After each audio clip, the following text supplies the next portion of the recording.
Alright. Here we are. Let's see how the Honorable Judge Brante will commence his duties. 21 years old. In the time of peace.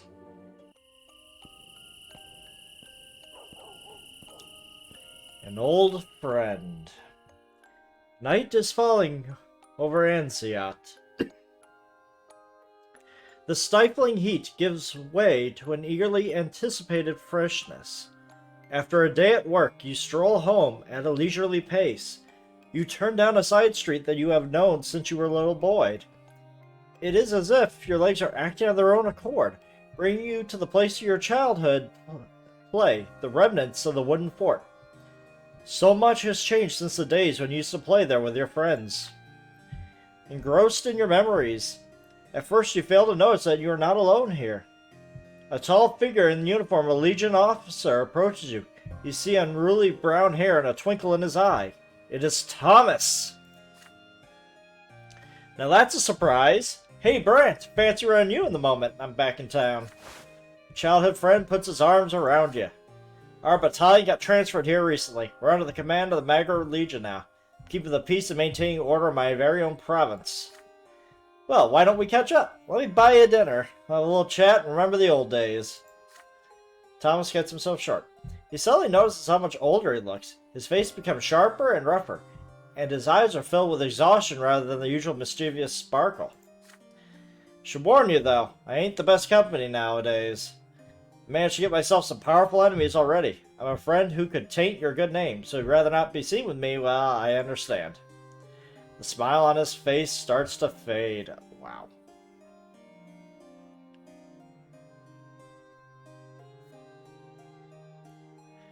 Like, I don't have the Path of the Nobleman. Destiny does not equal Path of the Nobleman. Okay. Oh, we're gonna have dinner with him no matter what. Damn. You're about to miss a chance to spend time with your old friend no matter what kind of danger he's in. Yeah, let's see what kind of trouble we get in. You give Thomas your hand, you shake hands firmly. So you haven't forgotten your old friend, Brant. That's the way it ought to be. Well, come on then. You go to a tavern, reminiscing about your childhood antics on these very streets along the way. You chose a table in the far corner of the tavern. Thomas orders a bottle of good wine and some food. Talk about your latest case. About your first years back in Ansiat. You share family news. Your quest to become nobles of the sword. The quarrels between your elder brother and sister. Your mother's health. Thomas nods with concern. Sounds like you've had some tough times. Your family's always been different. Mine, on the other hand, is the same as it ever was. Pa's always in his workshop. My ma's always doing chores. But look at me. I came home a service-class nobleman. Although it doesn't bring me much joy anymore. Thomas is suddenly grim. You ask your old friend to share his troubles with you. He quickly glances around the room and lowers his voice. Well, I'm a captain in the Magran Legion now. And who's our commander? His Excellency Dorius Otten. That's right, I serve under the very same Arcanian whose toes I stepped on back in Eterna. And you better believe he remembers me. I'm afraid things are going to end real bad. Need to get this guy deposed or something, man. Just have him all questioned. This guy, his commander's an asshole. I hope we can get rid of him somehow, but I don't have the means of doing it just yet. But hey, I'll figure it out somehow. Don't trouble yourself over it. Apart from that, well, it's the usual service. We impose order in uppity towns and villages, protect the province, that sort of thing.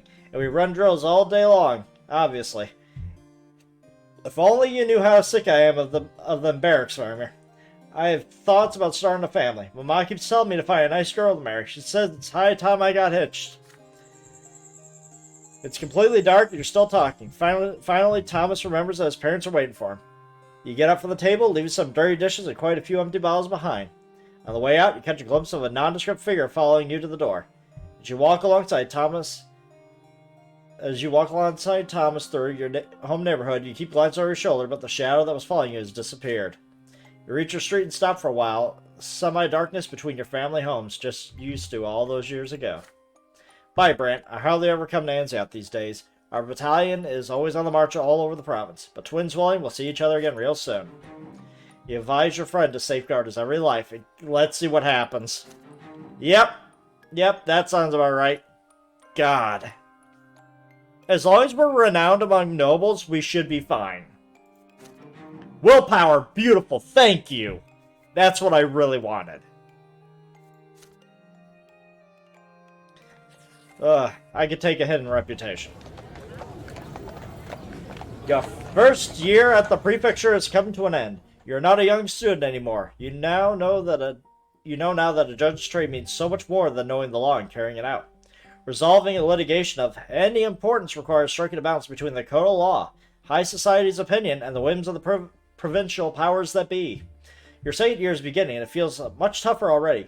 Trampled by the nobles, the commoners seek help, and they turn to the law. They turn to you. A carriage takes you through the silver district of Anziat.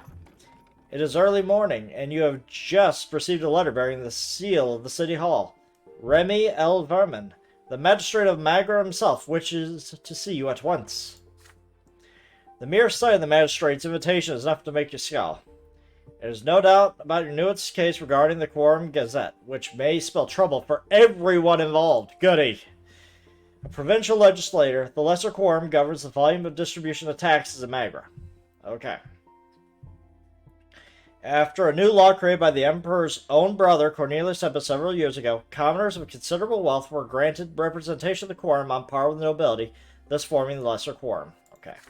That doesn't sound too bad. That seems, granting power to the middle class. That's fine. I like that. Now the representatives of the lowly estate have founded a newspaper of their own, and this Quorum Gazette, distributed all across Anziat, fervently argues for commoners' rights and provincial governance. The man behind the newspaper is Mayor Eggman, a well-off industrialist and owner of several silver mines, and it was his article and his demands that brought about this litigation. You take out the newspaper and read Eggman's articles printed within. Eggman's. It addresses Imperial Overseer Gaius Tempus directly. Oh, goody. That can't go wrong. We demand that Sir Overseer Gaius Tempus ceases habitual disregard for our meetings. From our Emperor Uther II, we received the lawful right to assemble and sit in the lesser quorum. And we say to the Overseer, our voice must be heard. Our message must be accepted. The carriage stops at a square by a luxurious building. This is the City Hall, where Imperial officials manage all domestic and economic matters of Anziat. You are escorted up a long, winding staircase to the door of the magistrate's office. You stand now before Remy L. Vermin. The magistrate maintains a haughty bearing in spite of his venerable age. His face bears the sharp, proud features so common among the old aristocracy. Ah yes, Sir Judge. You are from the Brante family, I believe. I appreciate your prompt arrival. I'd rather not waste your time and get right down to business. The matter for which I call you is urgent indeed. You are judging a case against that newspaper by the lesser quorum, are you not? I've had a torrent of complaints against it from my most venerable members of the quorum. They say Mayor Egmont has insulted Gaius Tempus, our overseer and Arcanian from the Emperor's own great dynasty, and I say they're absolutely right. The Empire gave those uppity commoners a hand in maintaining the province's very well-being, which is already a violation of their lowly lot. But no, that wasn't enough for them, it seems. You've earned the mantle only recently, Sir Brant, but you must realize that it is an affront to the honor of the entire nobility.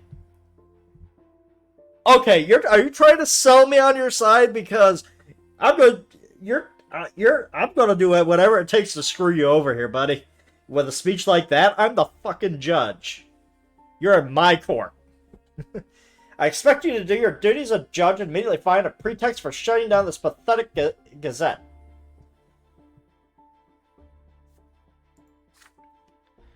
Elvord, your prefect, might think otherwise. However, Sir Brant, if you exercise enough wisdom and cunning, I am certain you'll realize which position is most beneficial to you.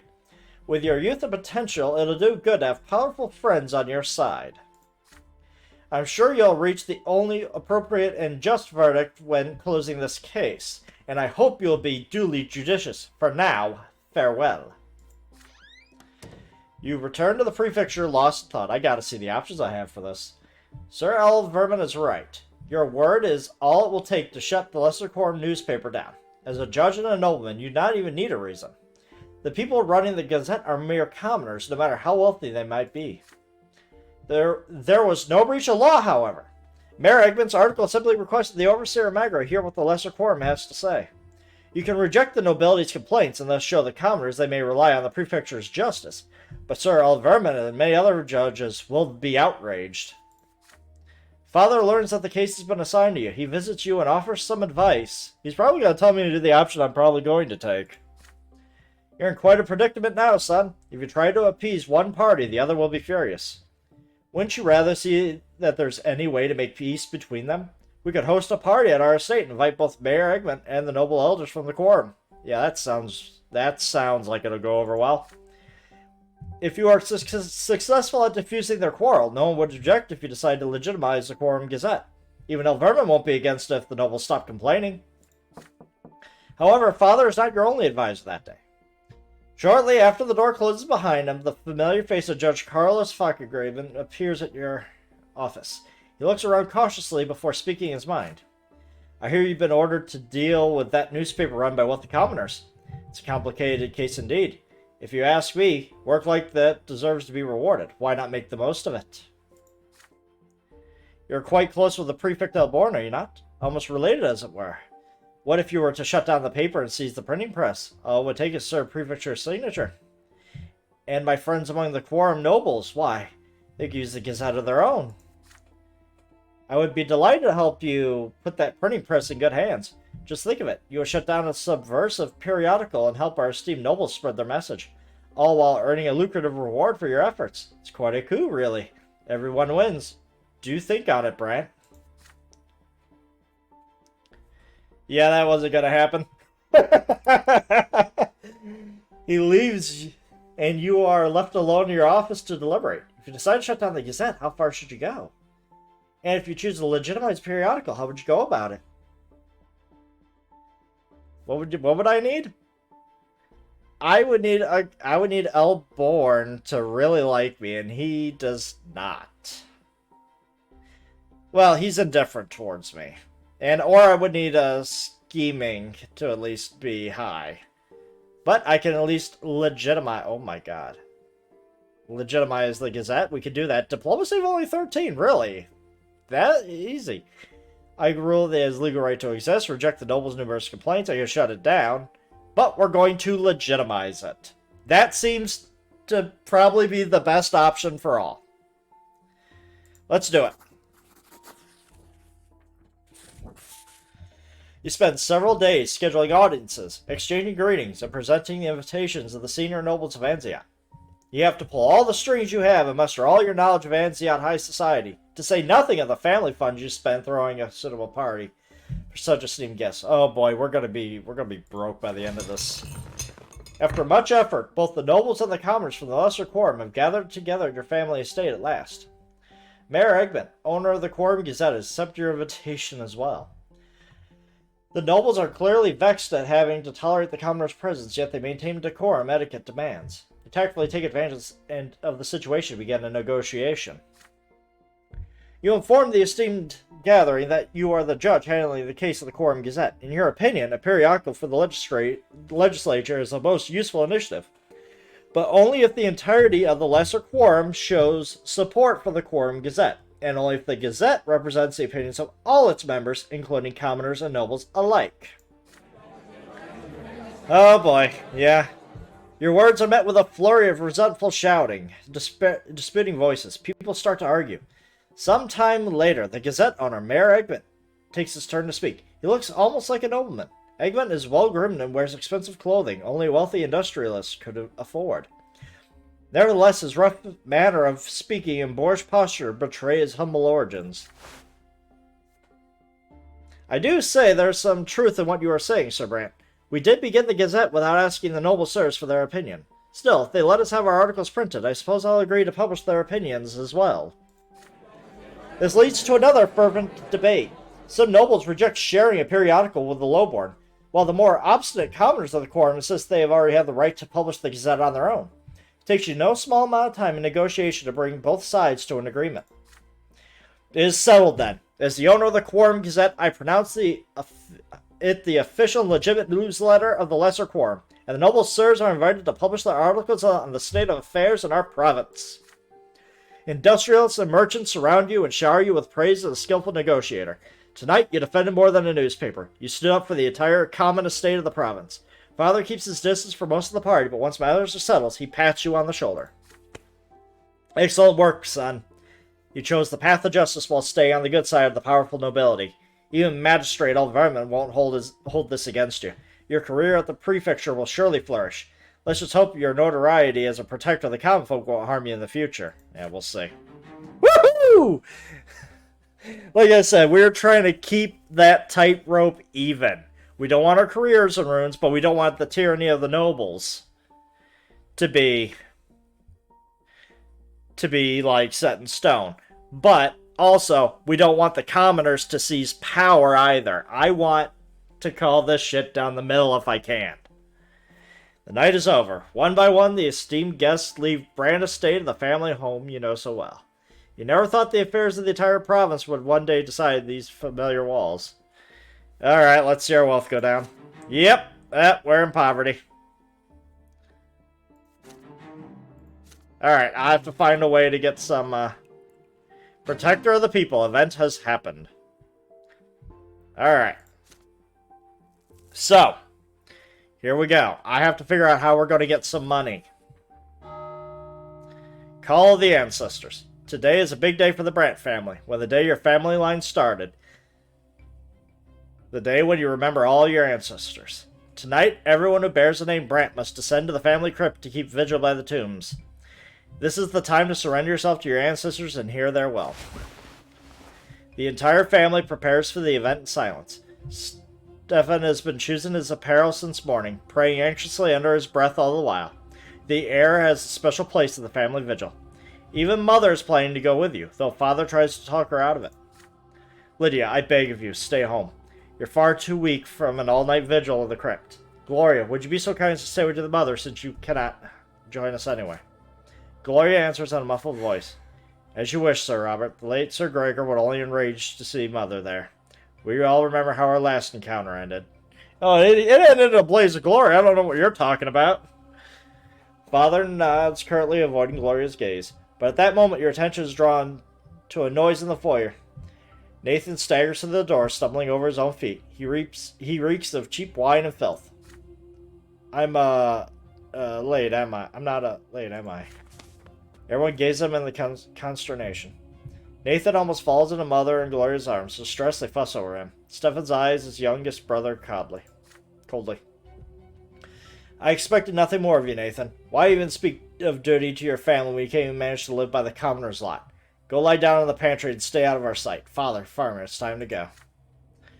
Alongside Father and Stefan, you descend into the family crypt. You cannot help but remember paying your last respects to your grandfather 9 years ago. You light the lamps. Dim, eerie flames illuminate the shrine. In the middle of it stands a magnificent stone tomb containing the long-decayed remains of Gregor Brant. You take your place around the crypt and kneel. The all-night vigil has begun. At first, your ancestors remain silent. Each of you is left with their own thoughts. Then a low murmur passes around you. The shadows of the corner of the room deepen. The voices grow stronger. You know that the ancestors of Greg Brant, long-forgotten commoners whom you never knew, are trying to talk to you. But now a memory of them has come to life in the darkness of the crypt. They are pleading for something, demanding it of you, calling out to you, screaming. Finally, you all hear the painfully familiar, deep, imperious voice echo from far end of the chamber. It's been a long time since I have seen you all. I hope you bear good tidings. All this time, I've been waiting for you to fulfill my mission. Remember, as long as I am in your blood, I will give you no peace. God, what an asshole. I'd not have my family ennobled just to see our line cut short. Our blood tide must join the grand flow of the Empire, and each of my descendants will inherit nobility forever and ever. But I do not see any of you before my tomb. Where are you hiding? Where is the head of our family, the man who will speak to me? Where is the man who will heed my will? Father rises from his knees and makes his way towards grandfather's stone tomb, the source of that booming voice. But Stefan suddenly pushes him out of the way. Father takes an indignant step forward, but Stefan firmly bars the way. Stop it, Stefan. You are my heir, but you are not the head of this family. Father, it is not you that Sir Gregor is addressing. Earning the nobility of the sword is my duty to him. He has long forsaken any hope of seeing you achieve it.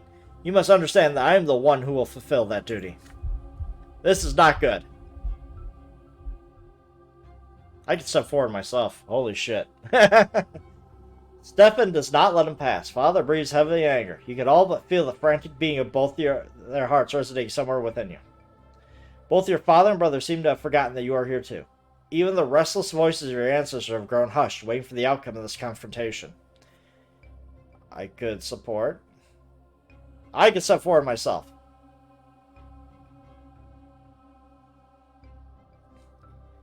Dude.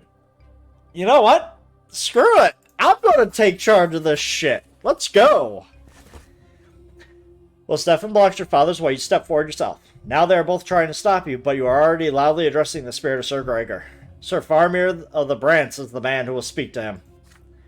Well, well, look who we have here. It's Faramir himself, a recent nobleman of the mantle and a judge.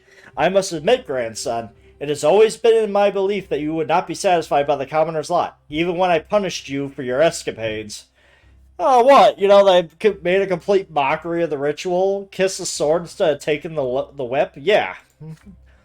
But are you up to your old tricks again? Do you truly imagine yourself to be head of this family? What about my spineless son and his rightful heir, Stefan? Are you planning to take his place? You look over your shoulder. Father has covered his face with his hands, flustered. Stefan is clenching his fists angrily and whispering something under his breath. Since you have... Oh, this is so good. Since you have been so bold as to speak to me, you will hear my will, Faramir. Dead though I may be, my will still lives, and you are the embodiment of it in the realm of the living. Earning the nobility of the sword is a great cause to anyone who bears the name of Brant. Your duty by blood is to earn us a place in eternity, just as it is my duty to look out for you even from beyond the grave. Your father's follies have become a veritable threat, and I must help you overcome it. You still cater to those foundlings, Lydia and Gloria, risking a permanent blemish upon the Brant name. My name. You are but a step away from leading our family to shame and ruin. Your grandfather's authoritative speech is suddenly interrupted by your father. No, father, this is impossible. Even if I must defy your will, I am responsible for Gloria. My honor and my conscience will not allow me to do what you demand. You must accept this or keep on fighting me for all eternity. It is not you that I am speaking, Robert. Faramir, take the family cause into your hands. Do not take after your father. Do not shy away from taking responsibility for your actions. Do what must be done. Cleanse our family of wickedness. This did not go the turn that I thought it was going. You do not have time to respond. Stefan's strong arm hurls you to one side, but when your elder brother addresses grandfather instead of you, he is shaking. Sir Gregor, Faramir must be out of his mind. I'm the heir here. I'm ready to heed your will. You have heard it, Stefan, and do not let anyone usurp you of your rightful place again. Otherwise you will lose your very birthright. Stefan answers his ancestor in a strained voice. I will do my duty to my family, Sir Gregor. Whatever the price, I will pay it. The crypt is completely silent once more. The spirit of Gregor Brant has left. You are alone again. You see tears glistening in Stefan's face. Without a sound, he detaches himself from you and leaves the crypt. Your father casts a disdained glance at you and follows him up the stairs. Yeah, I'd say that's about right. You are left in the semi-darkness alone, with the invisible spirits of the dead that follow your family everywhere, even from oblivion. Whatever the will of your deceased grandfather may be, you have proved before your ancestors that you have the right to hear it on behalf of the Brant family. The vigil is over. He didn't like that either. I mean, they both were basically maxed, so they could deal with it. Yeah! I got this evil old man to absolutely love me. I love it. Yeah, kind of figured. I got Valor +3. That is amazing. I am now a seasoned warrior. Almost a dangerous enemy. It's pretty good. Man, I still have quite a ways to go. I need to get some wealth for this family. We're living in poverty right now. Just a few days into the year, Mayor Eggman, chairman of Lesser Quorum and owner of several silver mines, made a speech that caused quite a stir in the province. Though a commoner, Eggman had the gall to demand that Magran authorities both enforce and obey imperial law. What is the use of imperial laws that aren't enforced as they should be? Even today, any Anziat nobleman who gets on the wrong side of the bed can draw his sword and run a commoner through with impunity. These gentlemen may be our rulers, but does that mean they can defy the Emperor's will? Cyril Bourne has been appointed to enforce the rule of law in Magra. How come the prefect doesn't see this? We commoners aren't trying to seize the noble lot and take over the province, but the rule of tradition is a thing of the past. This is the age of justice. We may not all be equal in the eyes, but even the noble and clergy must obey the law. The Magran aristocracy is furious with Eggman and demands that he be silenced, but the rich industrialists have too much money and too many connections to be dealt with so easily.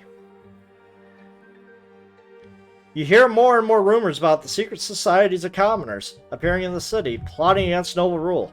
The gentry fears that Eggman and his peers might be behind this, but they have no proof, at least for now. Father Lenart, abbot of the Temple of the Silver Tree, and leaders of the New Believers support Eggman and has spoken publicly in his favor. The twins themselves have entrusted the noble estate with the right to rule over the common folk.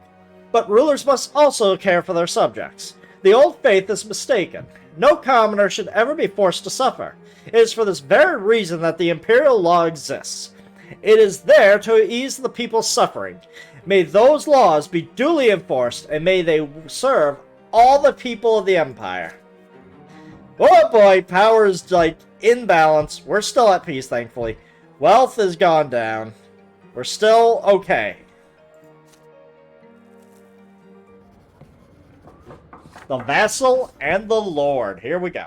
It is another day at the prefecture. A secretary peeks into your office with a message from the prefect. There is a new case he wishes for you to handle. You put away your quill and walk to Sir Alborn's office. To your surprise, he happens to have another visitor already. There is a graceful figure sitting across your immediate superior. Oh boy! None other than Octavia Miliandius. Yeah.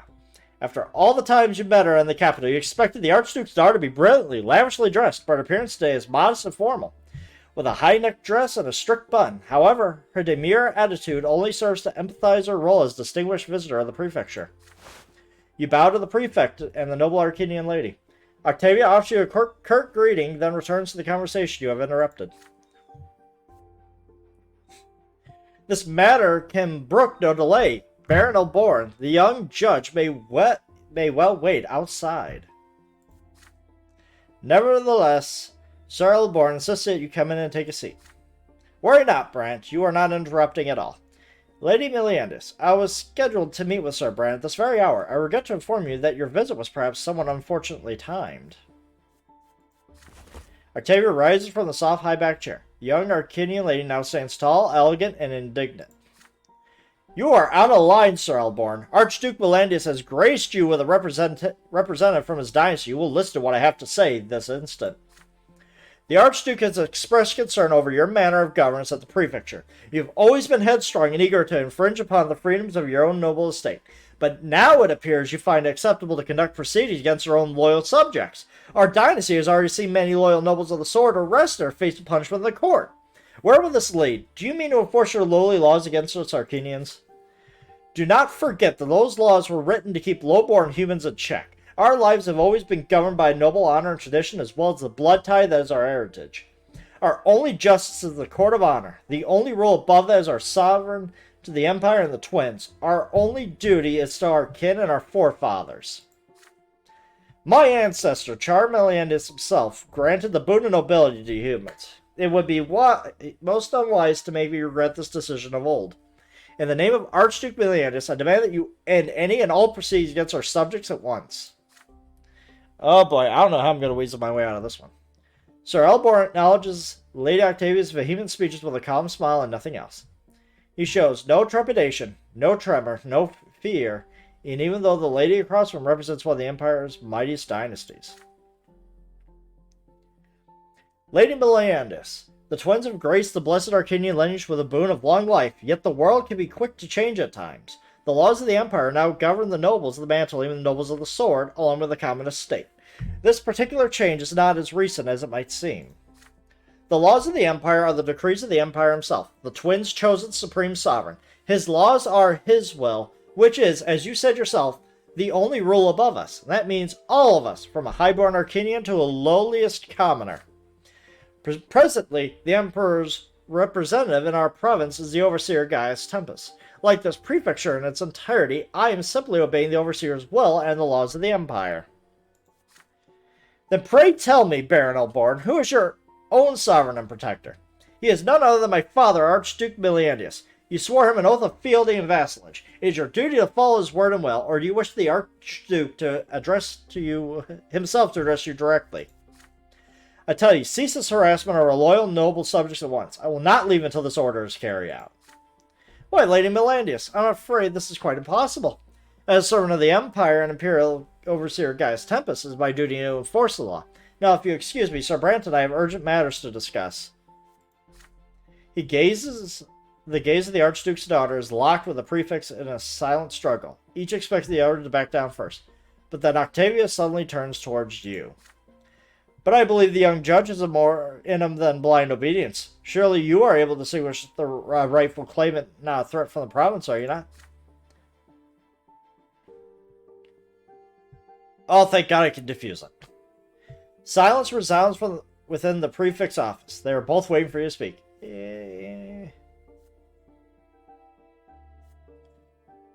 What? I could have... dude, I could have won that without huge diplomacy with a victory in the tournament. Dude, that would have been amazing. Octavia knows who you are, and this gives you the opportunity to defuse the dispute and keep the prefect safe from her ire. I will defuse the situation. Hopefully they will both like me after this.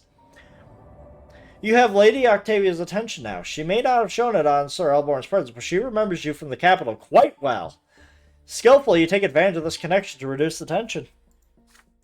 You start by reaffirming your position. Truly, the Archduke has every right to look after his nobles and subjects. You would never expect an ancient dynasty to abandon the loyal nobles to their fate. Having said that, you shower the Archduke and his noble dynasty with praise, including his brilliant progeny who has deigned to grace the prefect's office with a visit. You casually mention your encounter with Lady Octavia at the fencing tournament of Eternia. I have to admit, Brant, for a human, you fought valiantly indeed. I witnessed some of the best Arcanian swordmasters at work, and yet your fighting piqued my curiosity. Probably because I fought in your name. There is a look of relief on Sir Elborn's face as he watches you converse. Still, you return to Octavia's demands. After all, she did not come here for a small talk. The Archduke's words carry great weight, but sadly Sir Elborn has no power to decide the matter. After all, he is but a humble servant of the Emperor. Perhaps it would be more prudent to take this matter with the Emperor's overseer, Gaius Tempus, who is also an Arcanian of noble lineage. Just like a moment ago, Octavia winces at the mention of Gaius Tempus. Yeah, the one who kind of brought her family out of power. The Emperor's brother took away her noble family's right to represent imperial authority in the province of Magra. Yeah, that sounds about right. Still, the Arcanian lady considers your words well before speaking again. To a certain extent, you are right. I cannot help but admit it. We Arcanians ought to avoid involving humans in the matter of supreme authority. It is still my wish and intention that Sir Elborn present us with an answer, but if he absolutely must learn the will of Gaius Tempus beforehand, then so be it. But do not tarry too long with the answers, or you risk angering my father. I'm gonna have no willpower by the end of this shit. I'm gonna be like in the negatives. Octavia rises elegantly from her seat. Before she leaves the prefect's office, her eyes rest on you for a moment. She bats her eyes charmingly and addresses you with a gentle smile, and then she is gone. Ah, she must like me. Elborn pats you on the shoulder, content with the outcome of the interview. Unbelievable! I never expected you to be acquainted with Octavia Miliandius. Why, thanks, Brant. You bought me some time. If you hadn't intervened just now, I'd have to defy the law and end all cases against nobles who serve the Archduke. We'll now see that the Overseer says about this now. Archduke Miliandius is testing the prefecture with his daughter. Otherwise, he'd have asked me to visit his palace personally. He's showing caution, which means we still stand strong, at least for now. We will continue our service to the law without regard for our outmoded ways of the past. But I digress. This is high politics, and the prefecture still has plenty of cases to resolve. Let's go back to our work, shall we? Woo! Dodged a bullet. With that, Elbord hands you a new case file. You thank the Baron and head back to your office to study it properly. It's time to get back to work. Yep, exhausted. What? Oh, Octavia didn't like me anymore? Jeez. Maybe if I sided with her.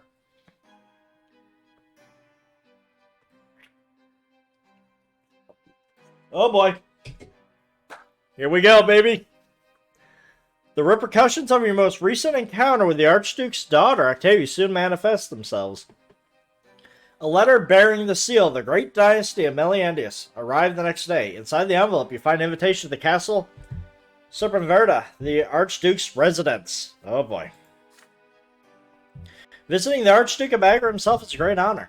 To decline such an invitation would be an insult of colossal magnitude. I'll probably die for it. Maybe a lesser death. Maybe a true death if it's bad enough. You immediately purchase a new doublet in the latest fashion and ask Father to lend you a precious family brooch. It depicts the Brant's family crest, and the leaves on the oak branch are made of tiny emeralds. Octavia should find it to her liking. Your family cannot help but notice your preparations. Mother watches nervously as you make sure everything is ready for your journey. This odd invitation has me worried, my son. You be careful in the Archduke's castle. You're still of low-born origin. Arcanian attention spells danger to people like us every time. Remember not to displease them, or Meliandius will grind our family into dust. Come early morning, the carriage takes you away from the border walls of Anziat. It takes you a full day to reach Serpenverda, along the dusty, sun-scorched high road. While on the road, we'll read the notes on Arcanian traditions and rules of etiquette again and again. To preserve your family's honor, you must make the best possible impression. The provincial powers that be will be watching every step, so will Octavia with her cunning grin. Man, I don't think I have the willpower to disarm this one. Only as the sun is about to set do you manage to spot the dark, colossal shape of Castle Serpenverda. A towering fortification of jet black stone spread across a peak looming over the bed of a long-gone river. The carriage climbs the narrow, serpentine road of the castle gate. Soldiers of the Archduke's guard approach you, and you present them with the invitation. The guards eye you with suspicion, but give the signal to open the gate. You are now inside the walls of the Archduke's castle. You had never expected to see many carriages of other guests beyond the gate, but the courtyard is strangely empty. The guards show you to a servant who guides you to a room reserved for guests and leaves you there to wait.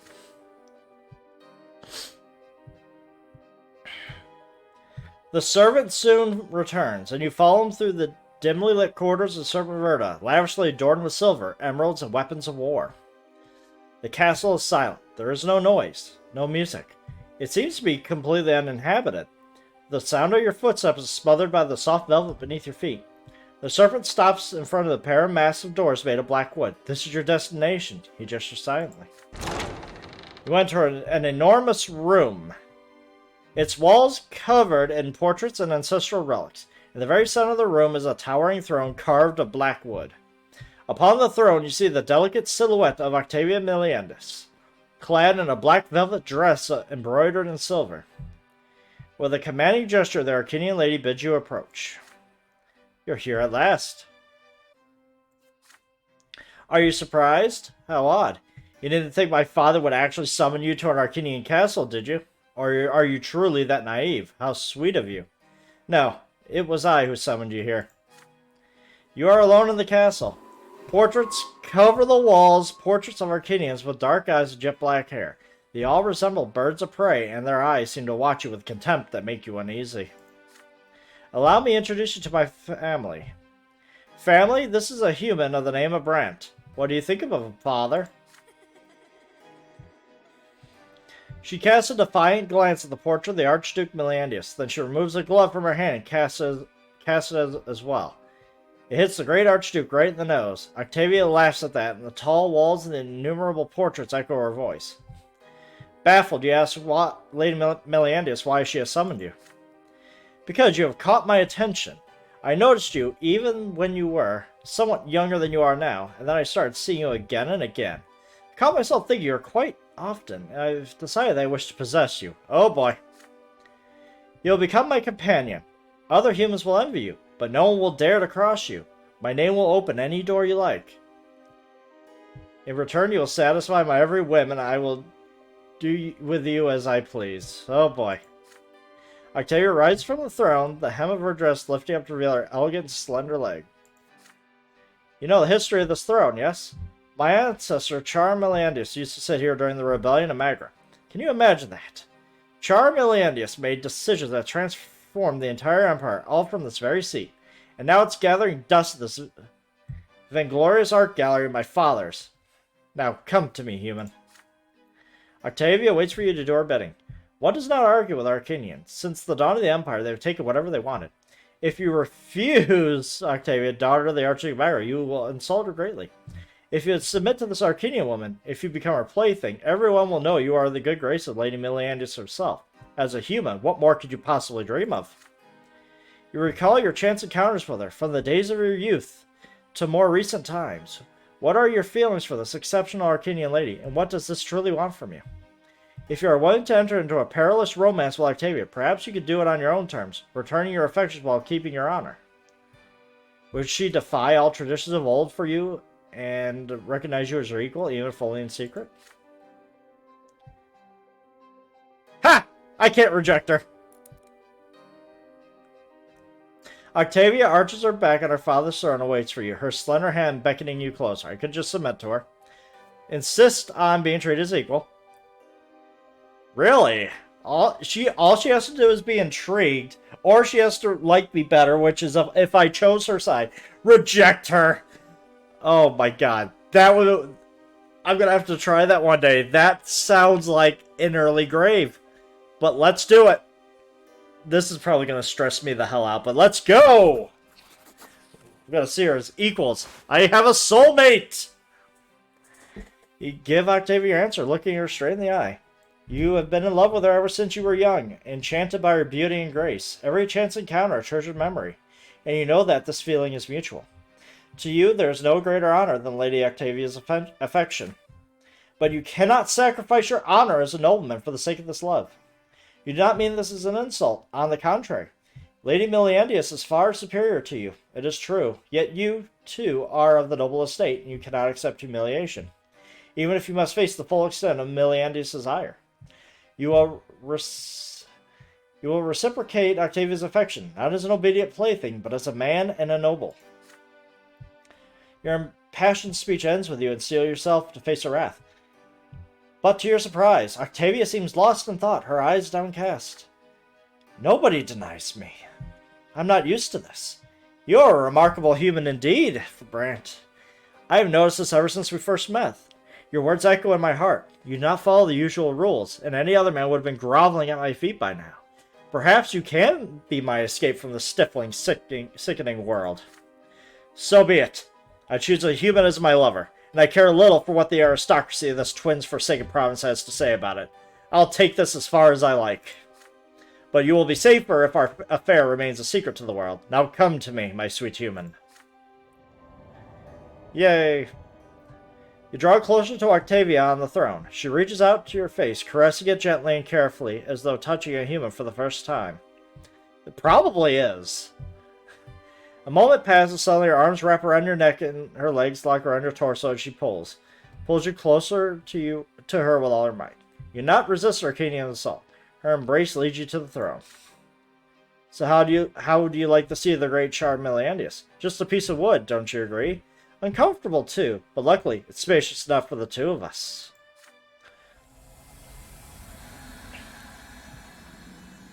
Octavia's ravenous lips find yours as her hands free you from your fashionable attire. Her entire body is shivering with excitement. You caress her skin, tender and azure. You commit her to memory, studying her, trying to understand her. Octavia's eyes are as dark as the starless sky, sparkling with delight from your sweet transgression. But why does she seek this pleasure with you? Why would she humiliate her ancestors and her very dynasty by having an affair with a human? Seeing you preoccupied, Octavia gently pulls your head up by the chin. She kisses you passionately, and her lips start moving down your half-naked body. Her inhuman passion swallows you and overtakes you until the vast throne room of the Melanius dynasty echoes with the last of her ecstatic moans. There is silence, save for the sound of your heavy breathing. Octavia caresses your back slowly, then playfully pushes you off the throne. The Arcanians watch you from the portraits, their faces are as dispassionate as ever. Octavia returns to you at dawn, now wearing a modest black dress, her hair in a formal bun. It is time for you to leave. The Archduke will return to the castle soon. I will visit Anziot now and then. Several estates are belong to me. We will meet there, safe from prying eyes. You leave Serpenverda with your head spinning and your heart racing. The day takes you to return to Anziot passes like a single moment. When your family asks you about the visit of the Archduke, you evade the question. Hell yeah! We've grown close. I will say we've definitely grown close. Probably a little bit more than grown close. From that day forth, your heart aches sweetly, yearning for Octavia's letters. And when it's time for a brief tryst, the two of you disappear to one of her estates to give in to your secret passion. There are days when your love and your lover see but an illusion, something gone forever, but sooner another note arrives and the affair continues, only to be cut short again for an unknown time. You have stolen the heart of the most beautiful highborn Arcanian lady in Magra. Only one nagging thought casts a shadow on your love. What will be the price for this insolence? I don't know. Definitely exhausted. Definitely exhausted from having to do this. But I'm fine with this. You started an affair with the daughter of the Archduke. Hell yeah.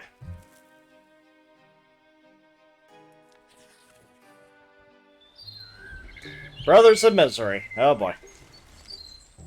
Your home has been much more peaceful for the last year. The fights between Stefan and Gloria are not as fierce now, but how long will this last? Your job takes up all your time. You see your parents and siblings less and less often.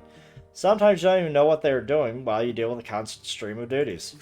This morning you head out on an urgent business. Take one step out of the gate and run into a uninformed general? Uniformed general. Captain Lanad. Farmer Brent, your presence is requested at the prefecture dungeon. Oh boy. Taken aback, you ask what this is about.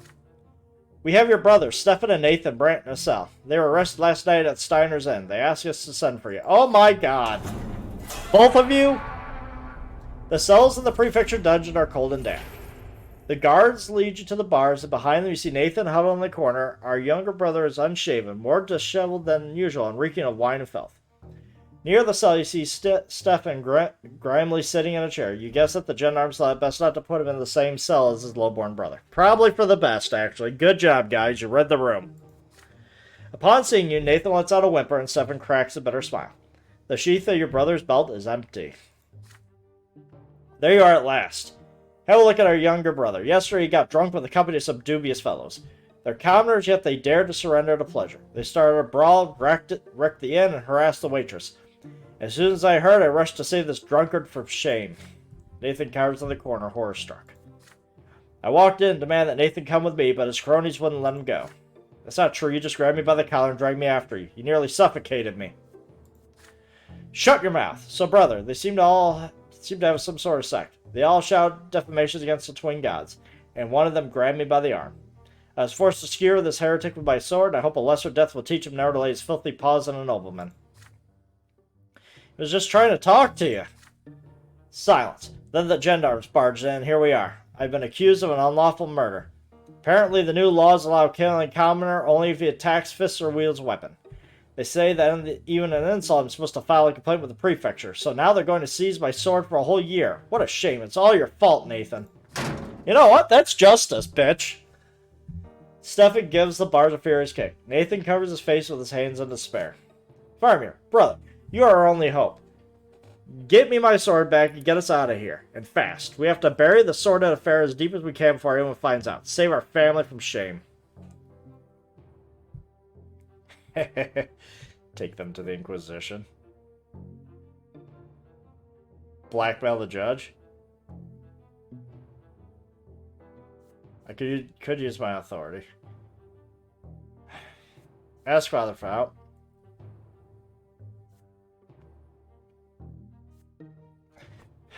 Let's see here. That's evil. Like, I could use my authority, but I'm worried about having to pay a fine, man. I mean, this is justice right here. He's locked up. But I'm probably going to need my brother here to like me if I'm going to save Gloria.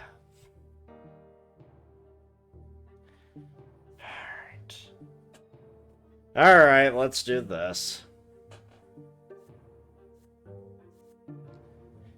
I'll probably take a hit.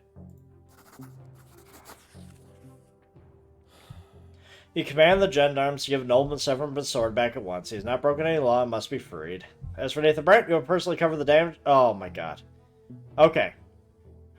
I will personally cover the damages. As long as... if I probably asked Father, he would have covered it.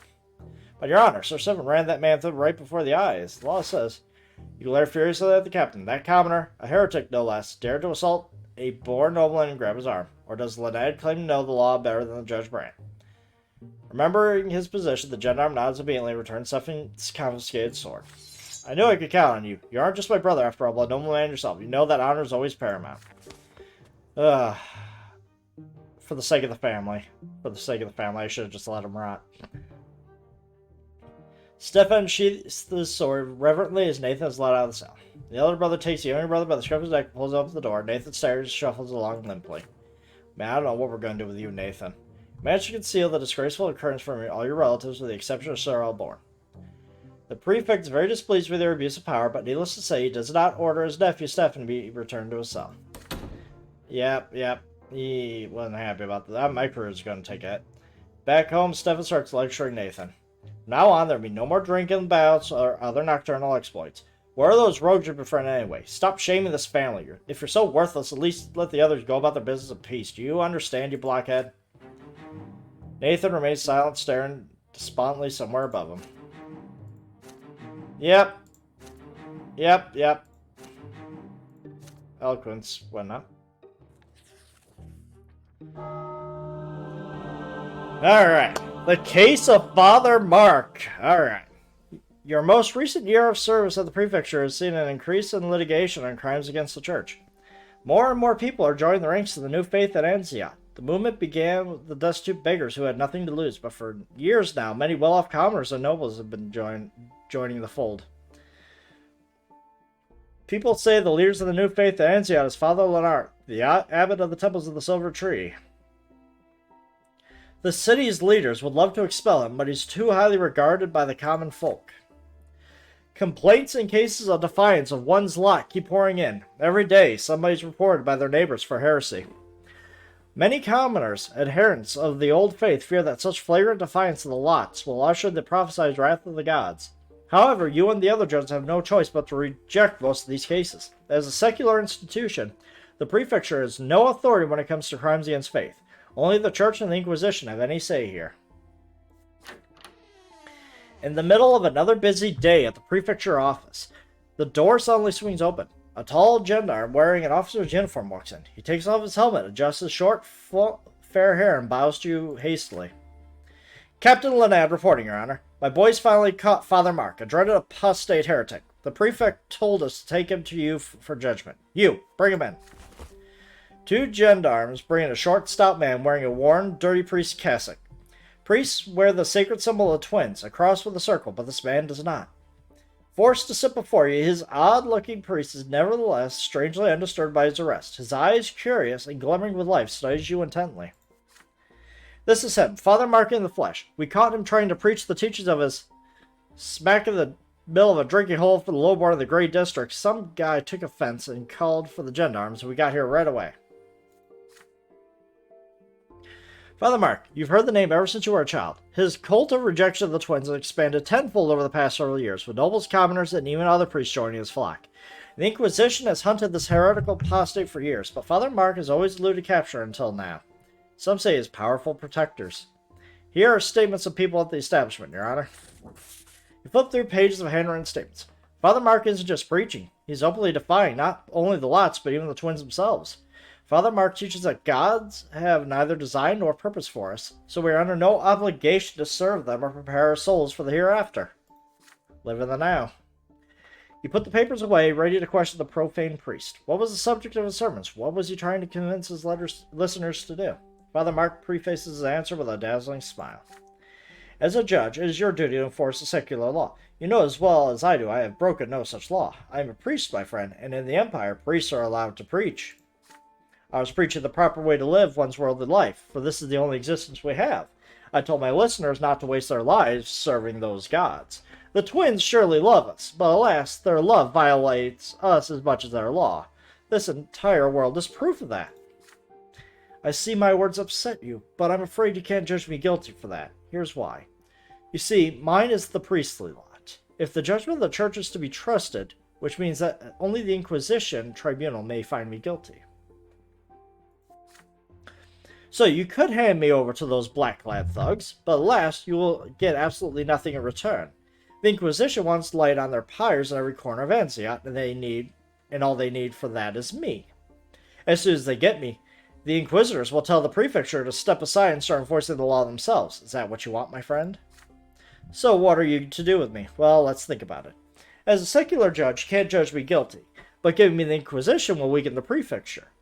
And so, my friend, everybody will be better off if you just set me free. Trust an old philosopher. It is better for me, better for your prefect, and better for you as well. Surprisingly, the gendarme captain smiles knowingly at these words. He leans over and whispers a few words into your ear. You cannot help but notice the scars all over his neck.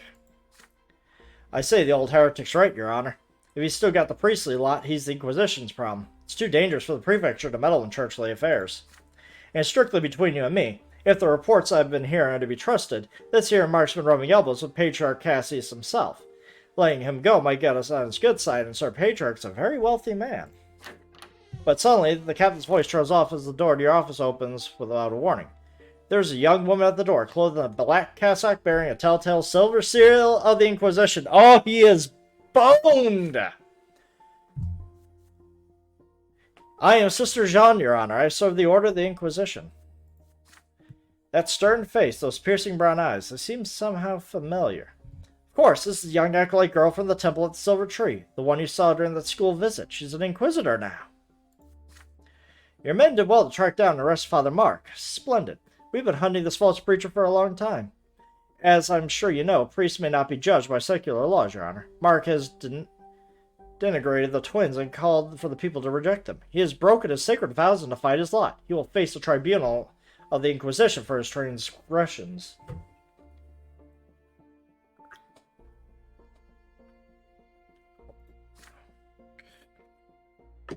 The man before you is a great threat to the people of Anziot, Judge Brante. His words lead people astray. His speeches doom them to eternal suffering at the foot of the pillar.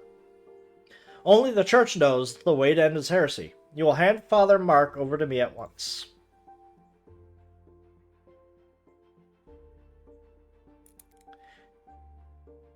Damn, I cannot set him free.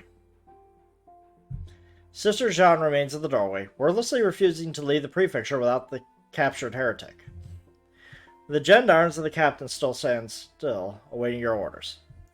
Father Mark is lounging in the chair, enjoying himself and eyeing you curiously, waiting for your decision of this contentious situation. Theology, I wouldn't be able to do that. Scheming, ain't happening. Yeah, no. I have... The Imperial law exists for all states, so we find a way to judge Father Mark guilty in a secular court.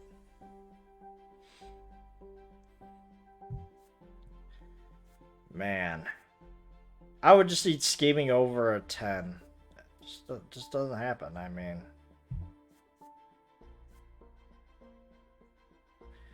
Ugh, what am I to do? What am I to do?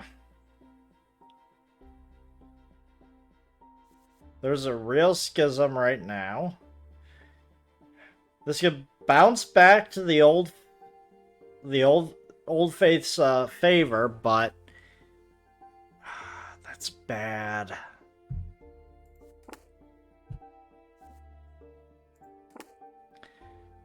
Oh, man.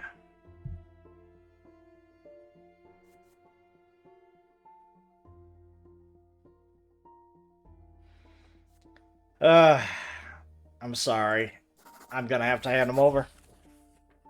I can't take another hit to willpower. I'm gonna need what I can for a while. For a while, you consider your options, and you get up your chair and give the gendarmes a sign. Obediently leading with Sister Jean, she allows herself the luxury for a brief smile. Thank you for being so sensible, Your Honor. I knew you had great potential ever since we first met. Rest assured, Father Mark will never break another law, whether sacred or secular, because he probably won't be alive. Now, his sycophants will be able to hide from us no longer, thanks to you. If you ask me, it's all thanks to you, Your Honor. Not that there's any difference, though, if you think about it. You're just a puppet of the alien will of the gods, same as the rest of us. Sorry, I couldn't get you free, bruh. The gendarmes unceremoniously stuff a gag in Father Mark's mouth to protect you from his heretical notions. Sister Jean takes the apostate away to the dungeon of the Inquisition for this long overdue punishment. You soon receive news reports. Interrogation torture yielded the Inquisition the names of several of Father Mark's followers, all whom were caught quickly. The pyres light up on the streets of Ansiot. Imperial law has no power here, for judging heretics is in the domain of the Inquisition. As Prophet Isidius teaches, the earthly must remain among the earth, the heavenly in heaven. The prefecture's duty is to force the law upon the earth. The laws of the heaven are beyond the scope of your authority. And so you say a prayer to the younger twin. Yeah, that sounds about right. You are filled with the power of law you serve, so intense it's almost overwhelming. The law is the one of the three manifestations of the twins. The law is your calling. Not liking that.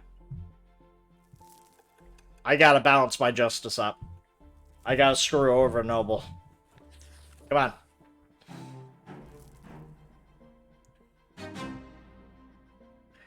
This event is a consequence of your previous action. My career is at least a 5. Beautiful. The road to the top, and I am not branded by dishonor. Beautiful. Your actions result in a well-earned progress up the professional ladder. You are expected to have a glorious future in the field of law. You receive more and more invitations to balls and noble gatherings. High-ranking nobles wish to befriend you. Powerful people have been keeping a close eye on your ascent. Today, a personal letter of the magistrate, Remy Alverna, is delivered to your home. Sir Faramir Brant, I would like to further our acquaintance and discuss certain matters over a glass of Illyrian. I will expect you at my estate this afternoon. Accompanied by servants, you walk down the imposing enfilade of Elverman's granite manor. Gold tapestry, stone carvings of ancestors' profiles. Compared to this luxury, your own home seems tiny and cramped. Elverman greets you by the fire. At home, the influential ruler of the city seems peaceful and amiable. Judge Brante, pray come in. I am delighted to see you again. Servants, pour us some wine. Please have some, though your most recent deeds call for much more than a glass of Illyrian. To be frank, after our first encounter, I had my doubts of your trustworthiness, but now you have proven by your actions that you have a future. You sip the wine. It is excellent, as expected. You calmly reply that you strive to serve the Empire and the Prefecture faithfully in the manner you deem proper. I am overjoyed to see that the younger generation honors our traditions and cares about the fate of our nation. We have that in common, you and I. Many see me as merely power-hungry, but why would power itself be of interest to me? My family is already powerful and wealthy. Its position is secure for many generations to come. No, my friend, I need power to save the city that has been entrusted me from a grave threat. Take a look around. More and more insurgents are preparing a bloody uprising among the common folk. The new faith compels people to defy their lots. The foundation of the Empire has been shaken. What do you think? Will a new world be born from this?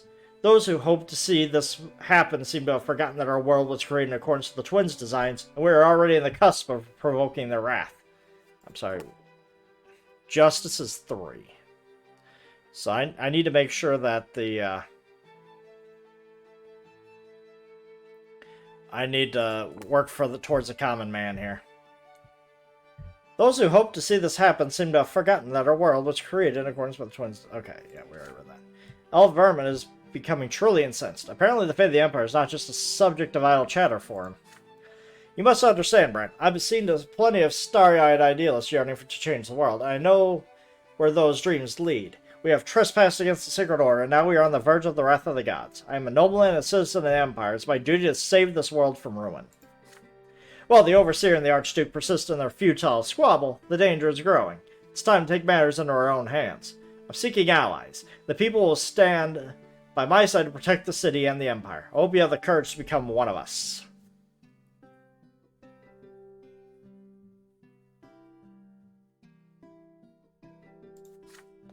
Let me speak plainly.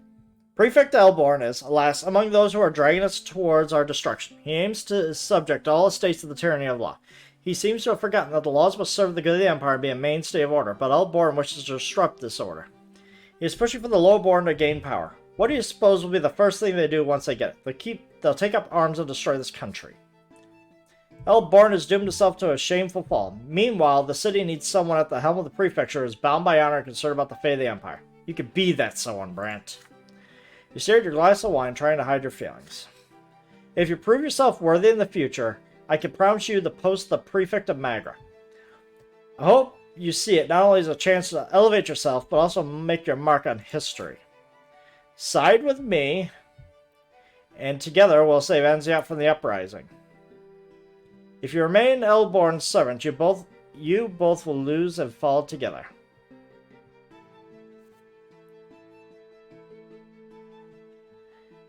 I did not make a deal with Mayor Eggman.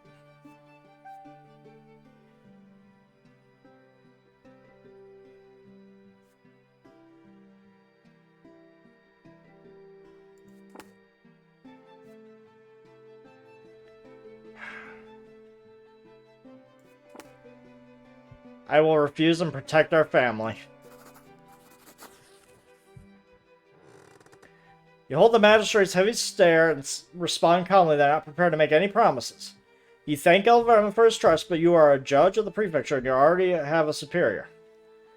Elverman frowns, shakes his head disdainfully, and rises from his chair. I'm very sorry to hear that, Sir Brant. I had high hopes for you. We could have achieved so much together. Soon you'll see you've chosen the wrong side. Farewell. Protecting the family, damn it. Back at home, you describe your conversation with the magistrate to your father. Elverman's threatening tone is alarming. An enemy as powerful as the magistrate could turn the nobility of Anziat against your family.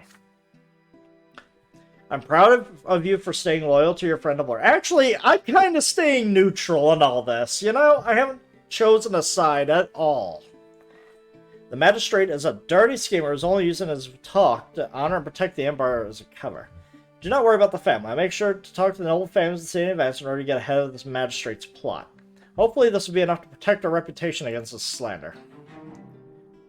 I'm still a judge, bitch.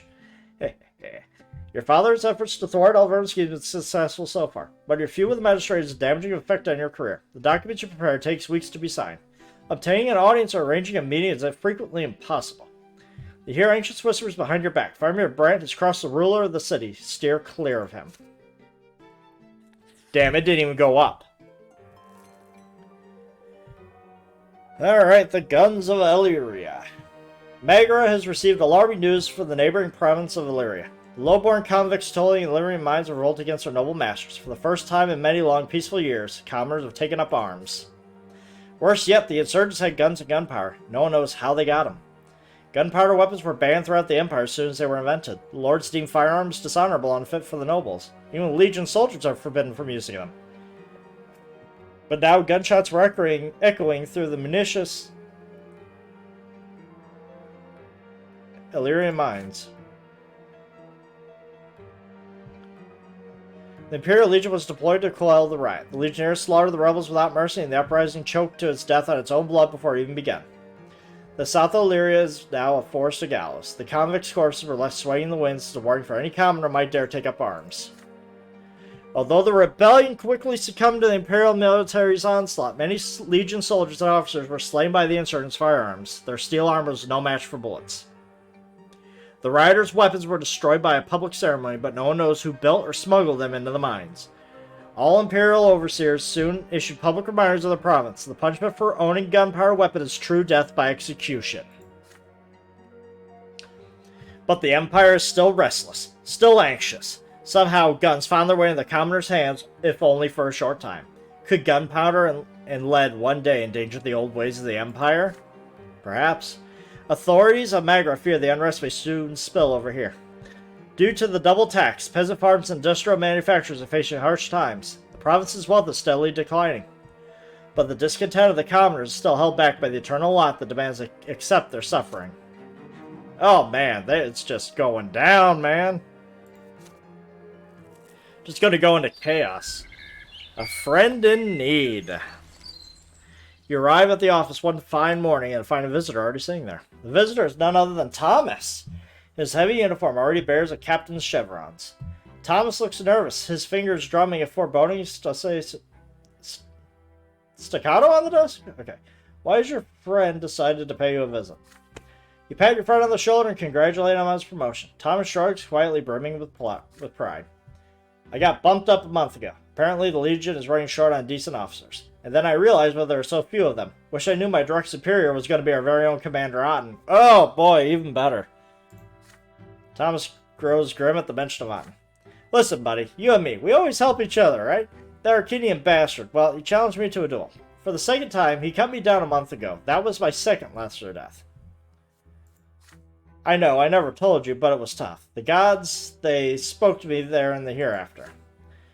But right now, I got something worse to worry about than the matters of the soul. See, Otten, he remembers me from the time at the academy when I stood up to him at the party. Now he's going to kill me again until my true death comes. So, it's a duel. That's Otten's way of having fun with his subordinates. I'm asking you as a friend, will you be my second at the duel? I know Prefect Elborn doesn't like any kind of sword fighting. It's one of the old traditions he wants to put a stop to. But if I show up without a second, he won't just kill me for a third time, he'll dishonor me too. You knit your brow in thought. In the Prefect's opinion, dueling is a lawless tool of noble tyranny. Elborn sees duels as an outmoded way of circumventing the legal system. He would be crushed to learn that one of his judges had been involved in a duel. Thomas sighs heavily. I know this is hard, pal, but I've got no one else to turn to. All the boys in the Legion fear Otten like the plague. You're the only noble who can support me in this. But I know this duel won't be the end. Our great Sir Otten will find an excuse for a third duel before you know it. That'll be my last one for sure. Thomas rolls up his sleeve, 2 pitch-black lines encircle his forearms. He is desperate, and it's easy to see why. One-on-one against Arcadian swordsmen, he is doomed.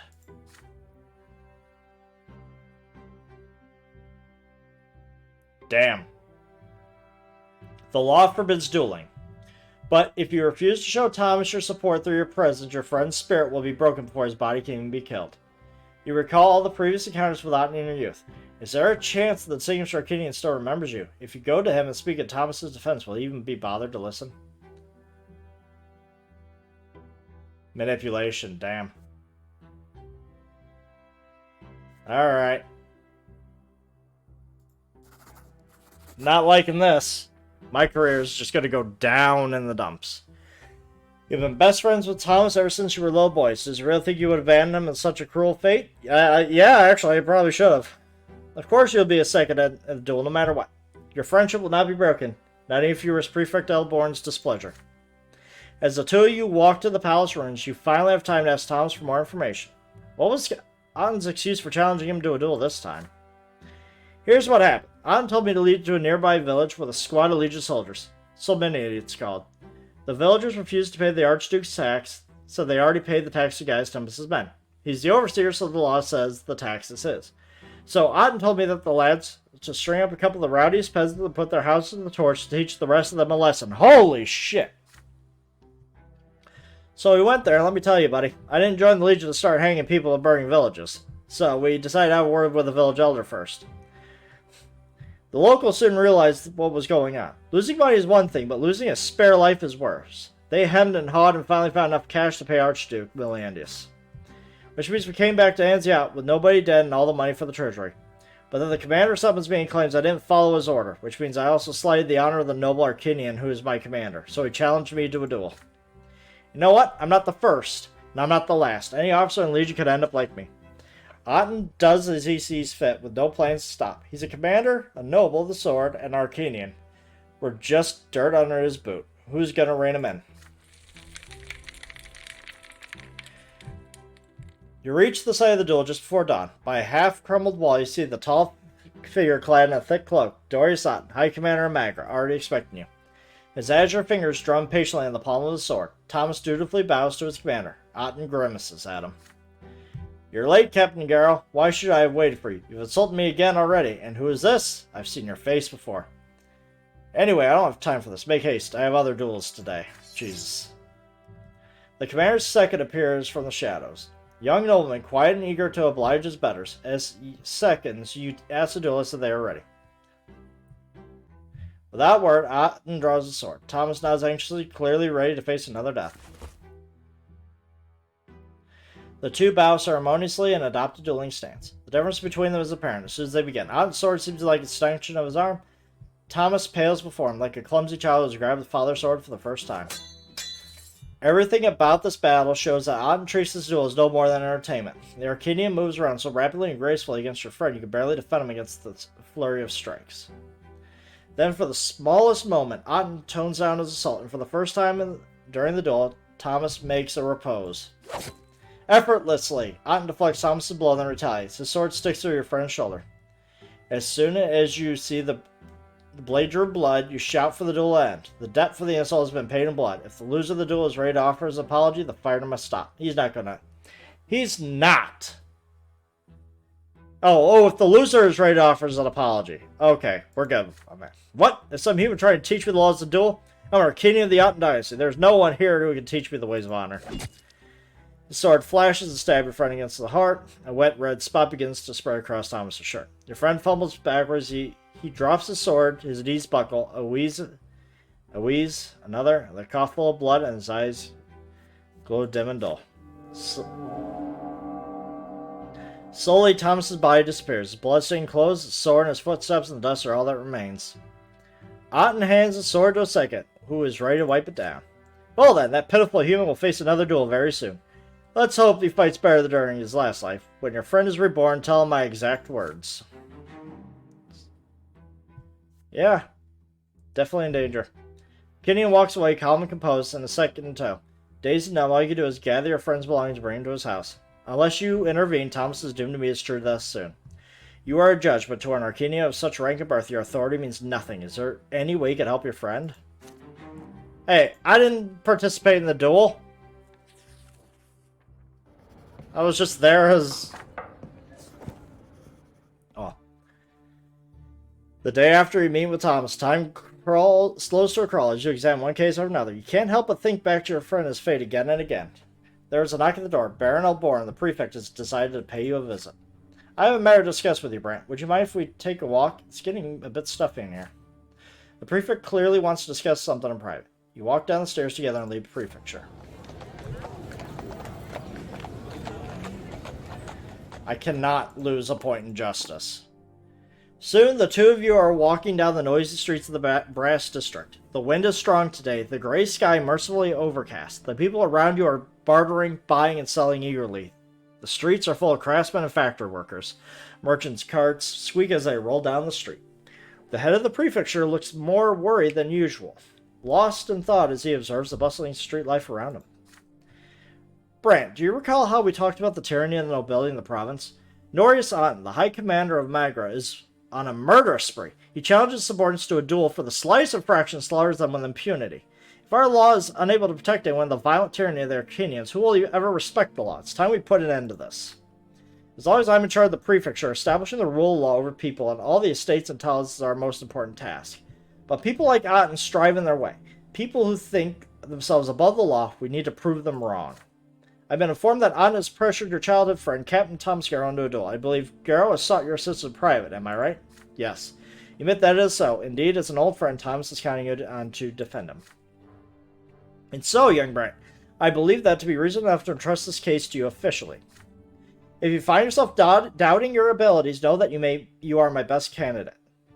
No other judge would have the courage to prosecute an Arcadian. That, and I trust you more than any ordinary judge. I don't know how. You really don't like me. I spoke to your father, but even he would not accept this undertaking.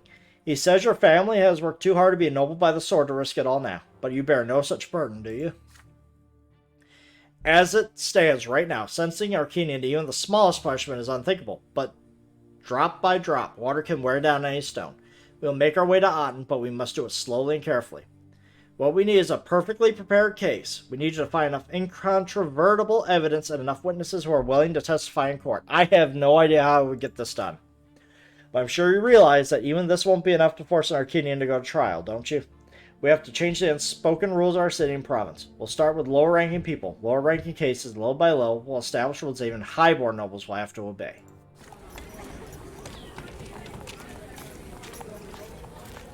All of a sudden, Elborn stops. Standing in the middle of the street, bustling with life, he points out a number of commoners hurrying around about their business. Just look. All these people need to know that there is such thing as justice. The law must apply to all of them, no matter their lot. Whether suffering, praying, or ruling, they need to know that they can rely on us judges to enforce the law against anyone and everyone. I'm counting on you in this, Sir Brante. Stand motionless as Elborn studies you intently. From now on, from this moment forth, you will prosecute a case against the High Commander of Magra, a highborn Arcanian from an ancient dynasty. This is a pivotal moment of your destiny and your career. You could rise higher than ever or plunge into obscurity and ruin. You decide to talk about Thomas and his fate. Right now, he represents your best chance of getting Otten indicted, but there is absolutely no guarantee he will live to speak at trial. If you are to oversee this case, ensuring its safety has to be the first thing you do. You're right, we need Thomas Guerrero to see this to the end. But remember, he's more than just your friend and his fate. This is a matter of law and justice of the entire province. The peril to Sir Thomas's life is great indeed, but if you openly defy the High Commander right now, you stand to suffer accordingly. Wow, this ain't happening. You could find a safe shelter for Sir Thomas, away from Otten, but if Thomas remains in the city, it might be of use when you begin looking for Otten and other victims. I realize you're looking for a way to rescue your friend, but right now we must use caution, lest our entire case suffers. What do you say? What is your plan?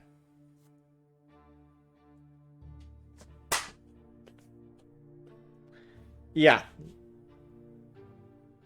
Thomas is in hiding. He ain't in hiding. Augustin Elborn, the promise.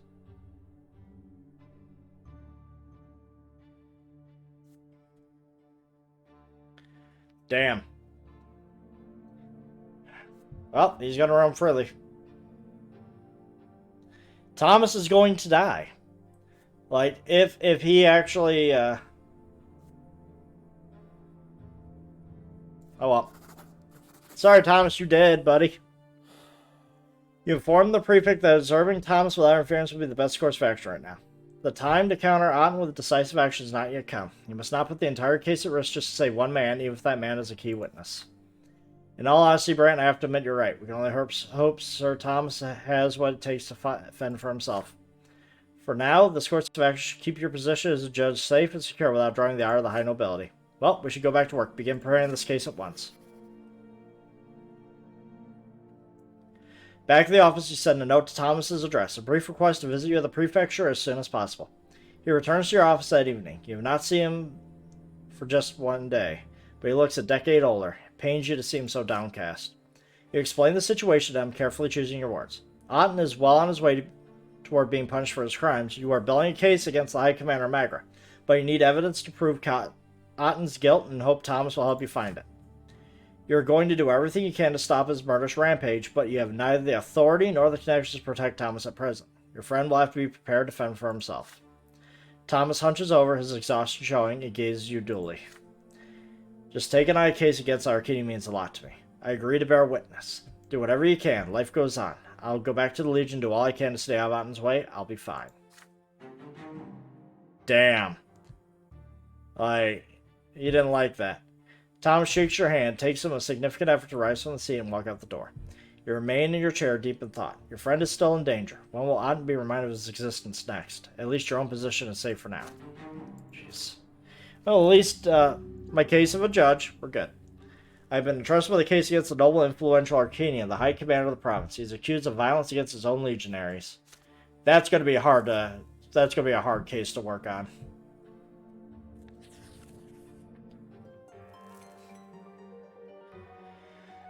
The procession to the tree.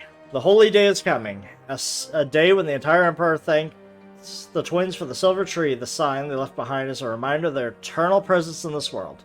This momentous occasion is especially important for Antioch, but the clergy cannot agree on how to best celebrate it. Father Lenart has called for all worshippers of the twins to approach the temple of the silver tree and kneel before the sacred relic, but the old clergy balks at the idea of Lenart and the new believers leading the ritual. The day has come. An immense crowd is moving in a procession towards the temple near the silver tree where the Father Lenart waits.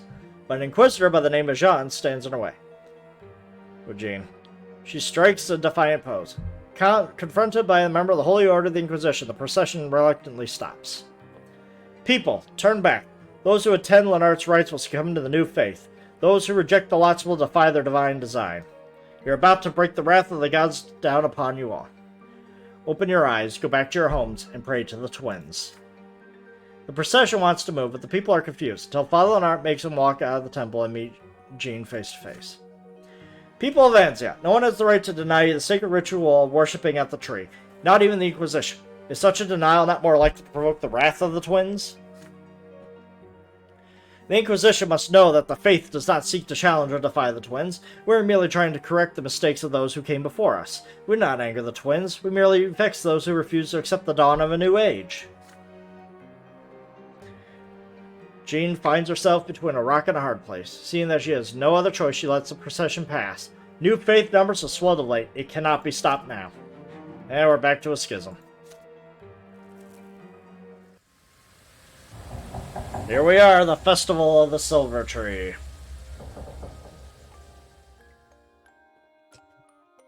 This is a very meaty chapter. Today is an important holiday. The entire empire is celebrating the Festival of the Silver Tree, which commemorates the parting of the twin gods, the divine sapling they planted in our mortal world in the middle of Anzia. The families of the city spend the day in peace and quiet, contemplating the divine roots that join together all people, their bloodlines, and the entire empire. Mother always oversees this holiday. The day before the festival, she seems to have shaken off her usual apathy and engaged in the preparations with excitement. It was as though her illness has loosened its grips. Mother gathers the entire family for the holiday meal. Father's in high spirits today, sharing jokes with you and Nathan. Stefan is trying to suppress an atypical agitation. Gloria is the last to join you at the table. She is wearing new breeches with high stockings and a yellow vest. Gloria, you're wearing men's clothes again. No, Mother, I'm wearing clothes women are forbidden to wear. Father gives Gloria a stern look. Stefan rolls his eyes and says nothing. Suddenly Nathan speaks up. A few days ago in the market, I saw a grocer dressed as an overseer Gaius Tempest. He had a huge carrot for a scepter. He goes to sound drubbing, of course, but then it was quite a hoot. Everybody laughs at the ridiculous story, relieved, even Gloria with a smile on her face when she sits down. The feast commences. Your home finally feels warm for a moment. It wasn't so long ago, the four of you couldn't ever reach up to the table. The first word you said to Gloria was, "Gimme." Nathan used to cling to my skirt all the time, almost tearing it. You couldn't talk at all yet, but your piercing stare was so expressive. It felt as if you were talking to me. Mother looks at Stefan and suddenly grows quiet. When I met Stefan, he was already 3 years old. He was so serious and a smooth talker to boot. I remember that he had a music teacher, but was too shy to play in front of me, so I used to listen from the next room. Stefan's face twitches. The older brother rises and moves the old harpsichord. His fingers lay gracefully over the keys. A melody fills the house, melancholy and sweet.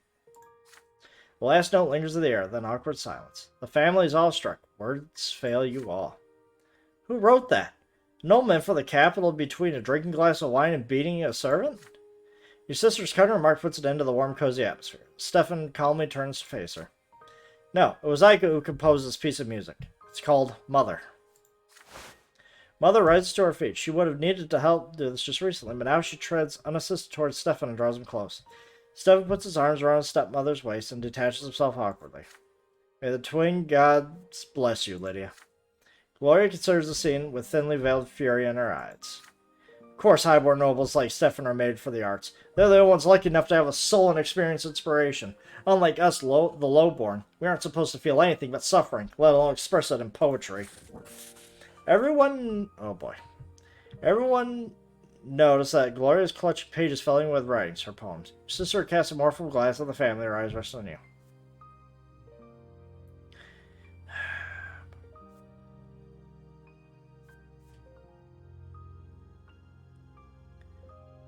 Let's do it. Let's do it. Rise from your seat and speak. In your speech, you wholeheartedly support your sister Gloria had the misfortune to be born a commoner, but she is still entitled to express her feeling. Why is Stefan the only one who has the right to delight Mother with his creations? Every member of the family should be equal. What about her lot, son? Gloria's permitting herself to practice noble activity, thus breaching the divine order. Softly explained Mother that times have changed. Nowadays, art isn't just a pleasure for the nobles, it's also a trade plied by many commoners. More and more lowborn tradespeople are taking up the pen and ink rather than the hammer. This is now their labor and their suffering. Mother lets out a heavy sigh, but yields to the onslaught of your inspired speech. Emboldened by your support, Gloria steps to the table and room. Her eyes are fixed on Father. A stranger and a bastard I am called. I am, but I still long for you to say that I am yours, and melt the icy cold that burns within my heart both night and day. Stupid tiny fly. It's just, but I can't get it. My mother and my brothers are all near, but I feel cold as if though we were apart. Ashamed, yet still compelled to make you hear. I long to hold you closely to my heart. I am a stranger. 'Tis my only crime. Forgive me. Oh, but mercy is forbidden. I hope you'll see, if not forgive, in time, my bitter love, both joyous and well hidden. Her father stares at her in bewilderment. Gloria, Stefan springs his feet, leaves for his chamber, slamming the door behind him. I don't feel so well. Nathan, son, please help me to my room. Oh. Mother leaves the room, leaning on Nathan's arm. The celebration is cut short. Yeah, that's not good. This family's gonna fall apart. It's like I ain't gonna have a happy family. A rendezvous with Octavia, baby! Alright.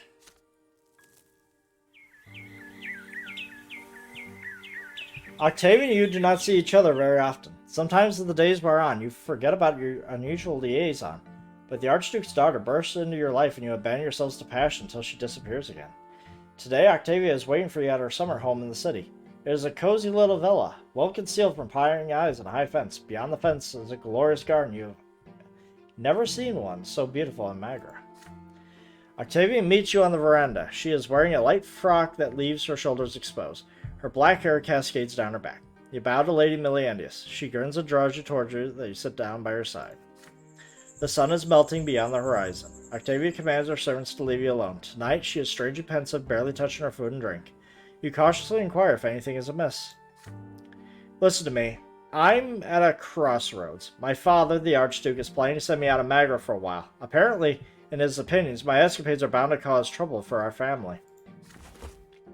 Octavia stands up, towering above you. Her eyes burn with a menacing flame. I am the daughter of the great family Milliandius, an Arcanian born at the peak of the world. All shall tremble before me. Isn't that so, Farmer Brant? But before you can apply, Octavia abruptly lowers her head, downhearted. I'm not free, just like you, my dear human Brant. I have a duty to my family, to my blood tie, to the Empire. My whole life, all I've ever done is fulfill my obligations created by others.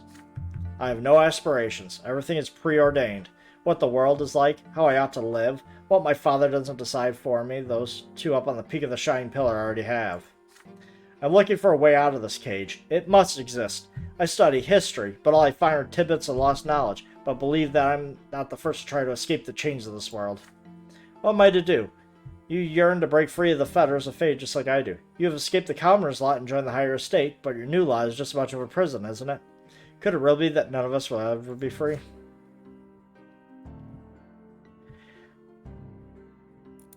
Okay. Octavia looks at your eyes dolefully. You have never seen her so hopeless before.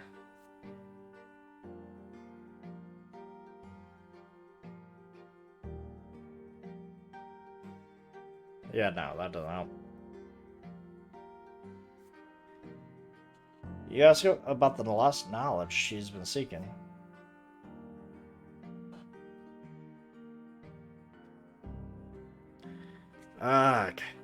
I could share my revelation, but you know what? Let's inquire about what she's learned. You inquire about the lost knowledge Octavia was speaking of. What was she trying to find in those ancient manuscripts? Octavia responds with a playful smile. She takes your hand and leads you to her chambers. There, under the flickering candlelight, she covers you with a semi-transparent gold-colored veil. Then she puts a mysterious mask of the same color over your face. Don't speak. You'll understand. Let me in. Octavia entwines her fingers with yours and starts singing. You have never heard this language before. The song is a slow and human drawl. At first, nothing happens. You listen to Octavia's song, watching the glimmer of the candlelight on her face and walls in her chamber. Everything is gently shifting. And when she cometh near, fear not, but hasten not toward her. Octavia's lips are not moving. The words seem to take shape inside your head by themselves. The skin of your limbs has taken on a different hue. Now it is blue like that of the Arcanians.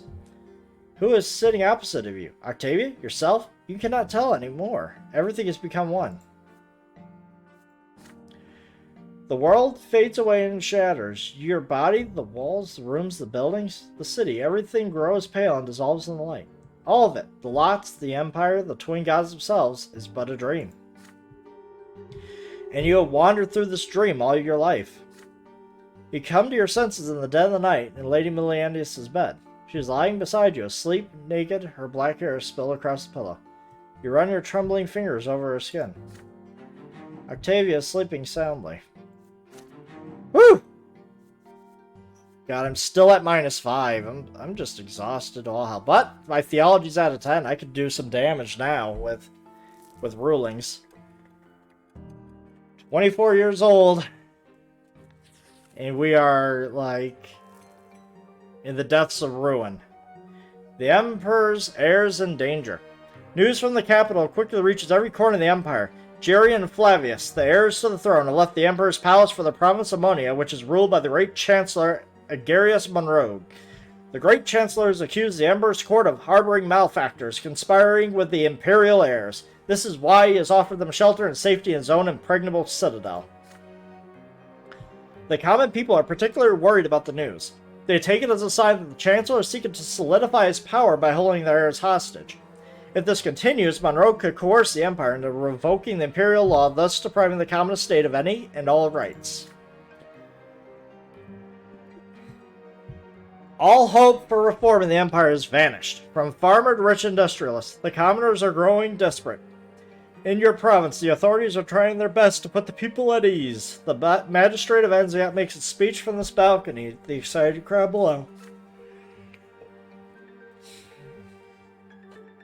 Trust in your emperor, good people. The imperial heirs are the future of the Great Tempest dynasty. The emperor has made the wise decision to send them far away from the scheming court. Great Chancellor Monroe will take good care of them and keep them safe. All glory to the Empire, all glory to the Tempests. Jesus Christ, we're about to be a barren land at this rate. Holy crap.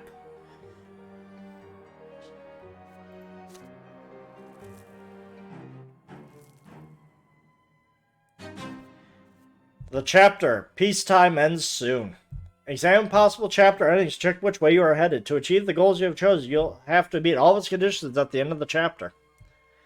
Broken chains. Justice 10, not happening. Made a deal with Remiel Varman.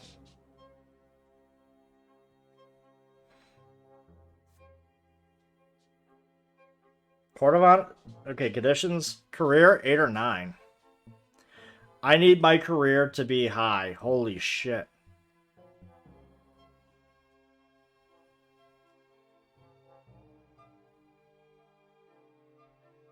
Augustus L. Bourne has to be betrayed. I have patronage of the powerful or evidence against Otten. I need career 8 or 9. I need their career to be high. Or I work on justice. Augustin Elbor does not equal betrayed. Protector of the people. So I just need to get my justice up.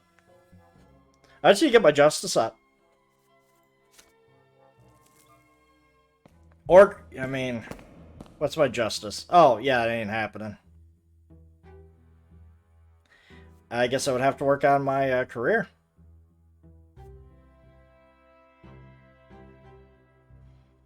God, that's going to be rough.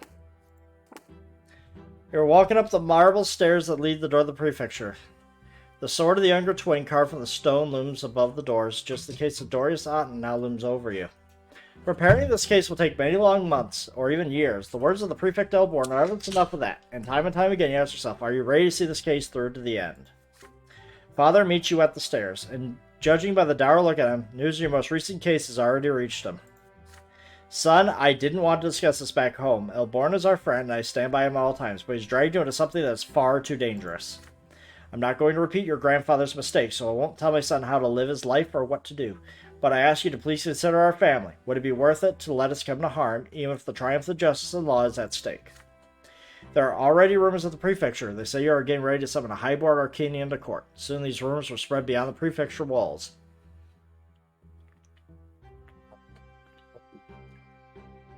You and I are both Brants. Perhaps we ought to stay away from something so dangerous. Some battles are too ugly for us to win.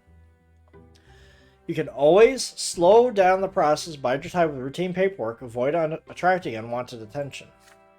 This way your career and our family's honor will not be at risk. Trust me in this, son. Rather than make it a selfless sacrifice, we can achieve far more through tireless service for the good of the law.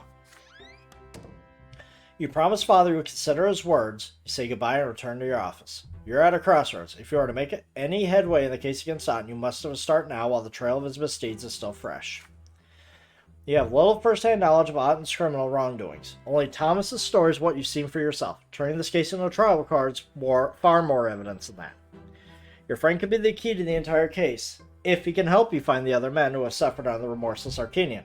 But Thomas is a hunted man. He has very reason to stay low and steer clear of the courthouse. If Thomas can put you in touch with other victims, witnesses among the soldiers of the Office of the Legion, perhaps you could gather evidence yourself. But the Legion may meet a lone outsider with such as you and too much resistance. Things might get ugly. You consider your options. Apart from Thomas, who else can help you gather compelling evidence against the commander?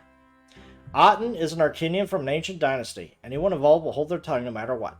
The way things are now, not a single soul will risk angering Otten's a middling judge from an unknown family. Unless even a more highborn Arcanian chooses to support your cause. Gaius Tempest, the Imperial Overseer of Magra, Empire's own brother. Every aristocrat of the province knows he detests stories Otten for remaining loyal to Archduke Belandius. Ensuring the Overseer's support will increase your authority greatly and give you a chance to gather evidence against Otten without Thomas lifting a finger. But the Imperial Overseer is one step above the Prefect, your immediate superior. You can only address Gaius Tempest directly if you keep it a secret from Elborn. Communicating directly with the Overseer of the province means defying your loyalty to Elborn. Are you willing to do this? Yeah, ain't happening. Puzzled, you start pacing around your office. It's time to decide how you will begin this case. Depending on what you choose, the case gets on could lead you to unprecedented success or the end of your career or even your very life.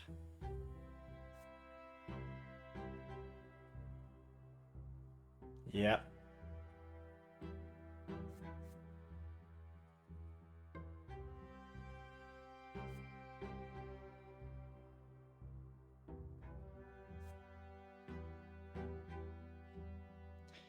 Wow, my reputation had to have preceded me. Holy crap.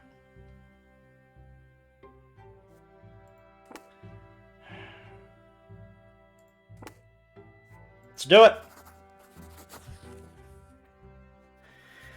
You are ennobled by the mantle, only recently at that. Yet the Imperial Overseer should pay heed to your letter if your interests happen to align with his. The representation of the Brant family among the nobility of Magra is high enough to make Gaius Tempest at least consider a petition from a young judge. You compose the letter to Gaius Tempest slowly and carefully, doing your best to avoid openly incriminating Otten. Though subtle hints placed over there, you inform the Overseer you might be useful to him in establishing order of the provinces as he sees fit, neutralizing opposition along the way. Yeah, this is not going to help me with Octavia. You are ready and willing to gather evidence that will implicate Otten in treason. All you need is the authority to represent the Overseer in this matter.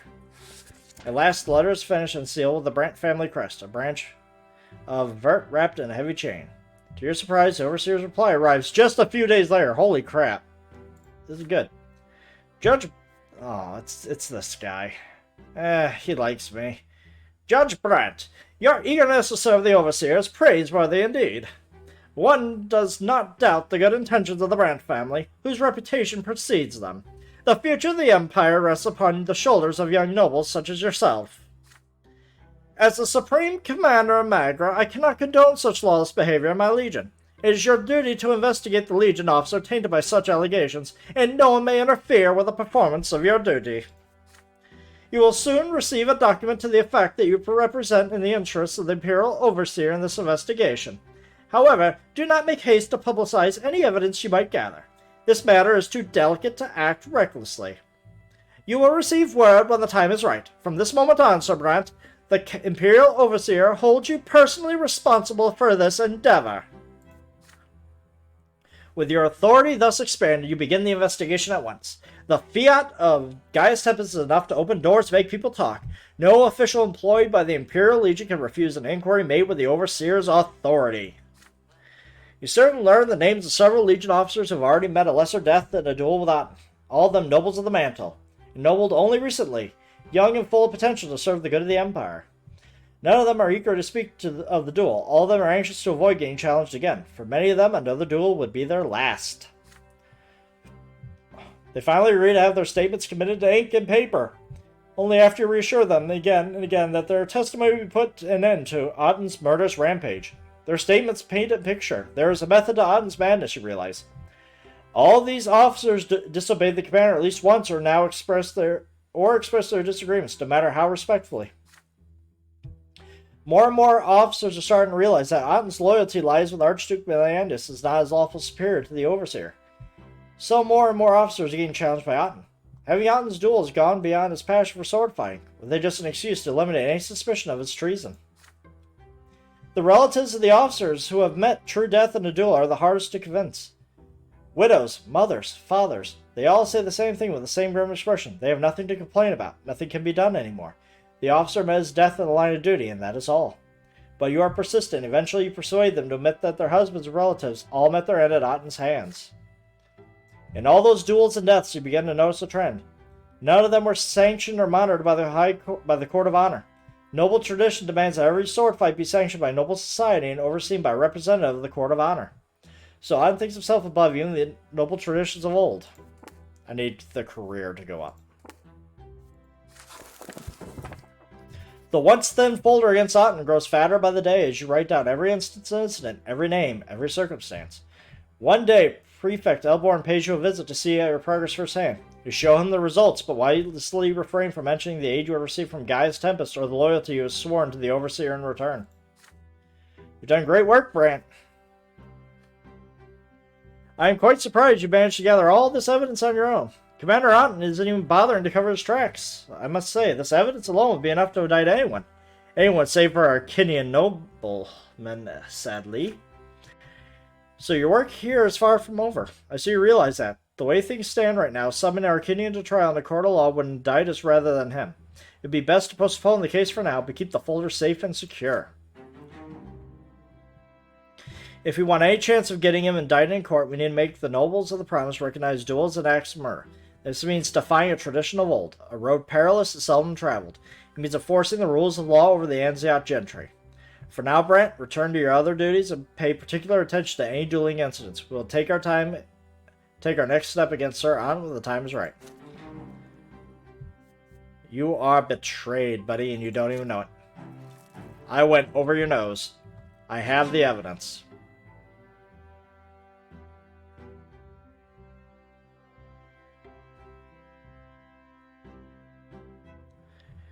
Alright, you now have the evidence you need to bring Doris Otten to trial. The justice required for Otten is sentenced, and the career requirement for Otten faces the Court of Honor are reduced by 1.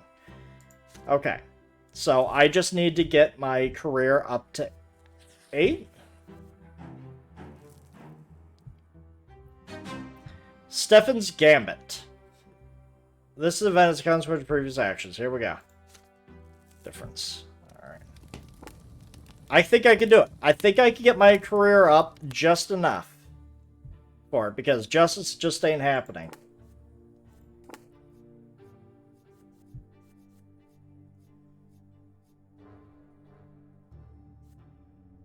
I need a career of 8. A career of 8, and I'm currently at a 5. I need 3 points in my career. Ah! Which means I gotta hobnob to the nobles.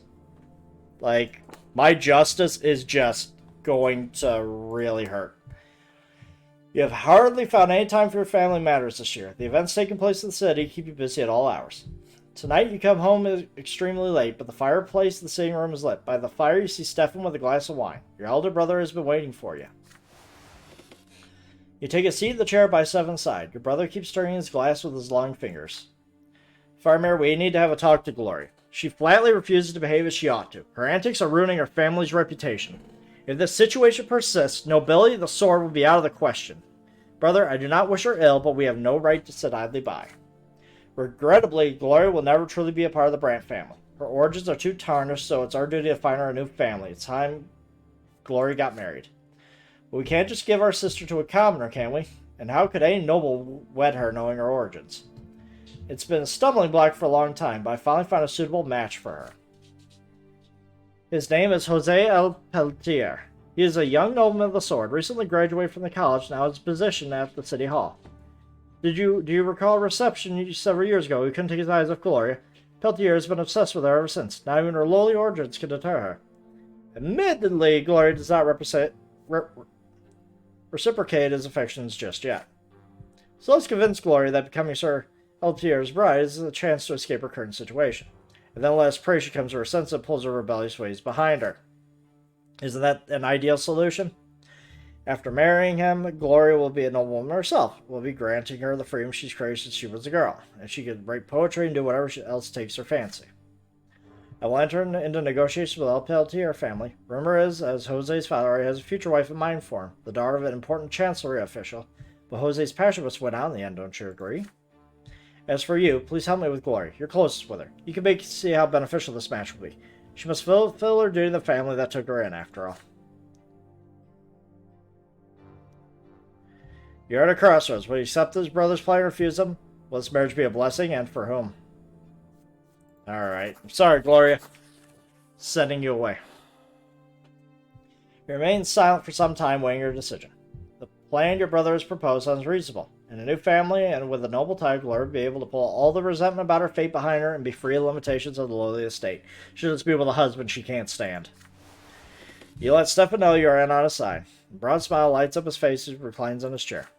I knew you'd be sensible. Together we could certainly make it happen. But remember how stubborn Gloria is. An easy victory is not to be expected. Oh boy. Next morning, you invite Gloria to join you in the library of private conversation. You inquire carefully about your sister's thoughts on marriage. If a nobleman of the sword were to wed her, she would join the noble estate and all the arts will be open to her. Gloria laughs in response. Become a noble woman? In all of Anziat, you never find a single nobleman of the sword who ever married a nobleman girl like me. I don't even have a father. You mentioned Jose El Peltier, the spirited young gentleman who would be willing to join Gloria in wedlock. Marry him? You don't understand. Sure, he's easy on the eyes. He's a skilled warrior and respected nobleman, but he's been after me for a year now, and I've managed to figure out what he's after. He needs a wife to give birth to his heirs. Follow him around obediently at social gatherings and praise his chivalry. Can you see me in that role? Not really. We might not have a choice. Gloria falls silent for a moment, gathering her thoughts. Besides, I don't even want to be a noble woman, okay? I can't just live peacefully within the noble estate knowing that other commoners are still suffering.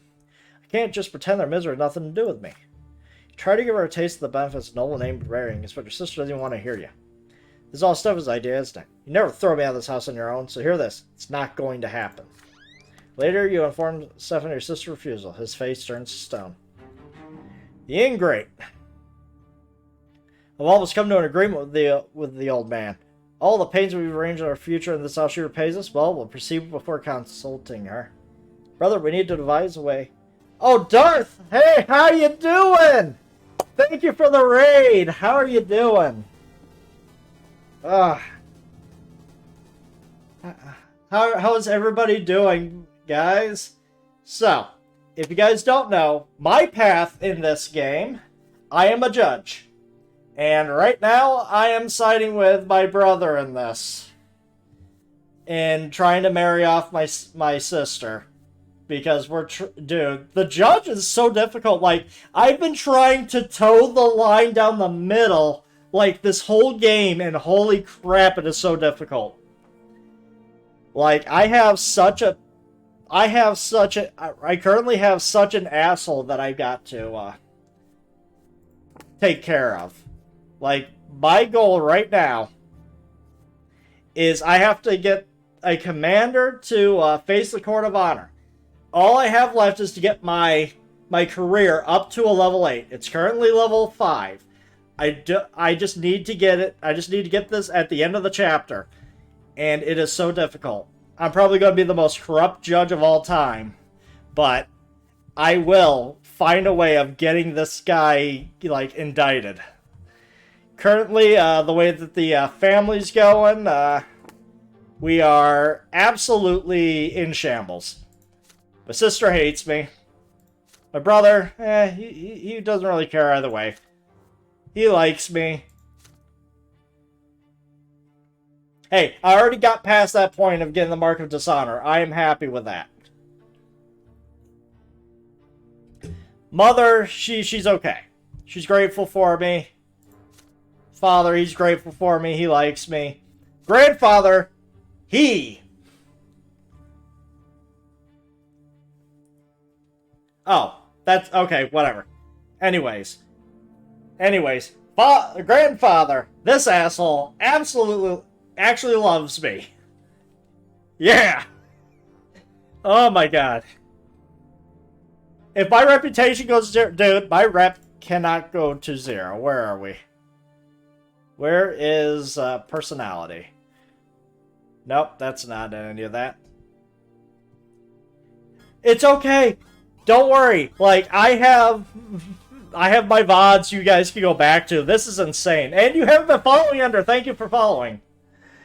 Oh my god. So, just don't follow my path, Darth. So, diplomacy's at 18. Valor's at 15. Like, I can get shit done. Just not manipulative or scheming. But anyways, willpower, I'm still exhausted. Let's see here. No, let's see here. House Brant, there we go. Reputation. Our reputation's 7, man. Like, I'm going places with the family. Although, we kind of need some money, and we're probably going to just fall apart. We are, like, our family's gonna fall apart soon. Alright, we got the secret plot. Alright, what's the next plan? A realm unknown. Alright. Look, I tried. I'm probably gonna give up on the family. Like, I just want to survive. Get out of Chapter 4. Alright. The sun is setting on a cold, windy day as you return from the prefecture. To your surprise, a messenger awaits you at the door with an urgent letter from Sir Elborn. You open the letter. Brant, there's an urgent case that I must entrust to you. We have just That was a little late there, Panda, but how you doing? Oh, I have some advice to give you for Frostpunk one of these days. There is so much. Like, you're eventually going to want to try to go back to that first story and try to win clean. Ugh.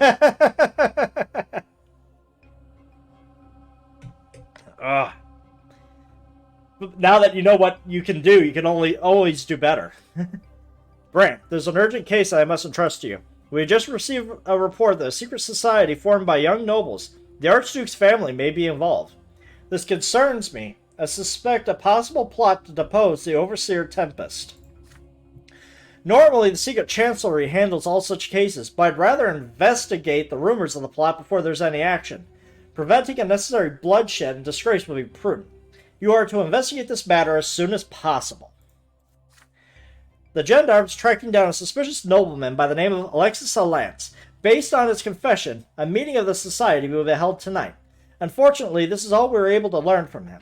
The L. Lance family is of too high standing for more thorough questioning.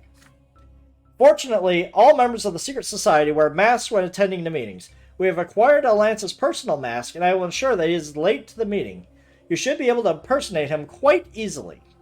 You are to attend the meeting tonight and learn as much as possible about the secret society.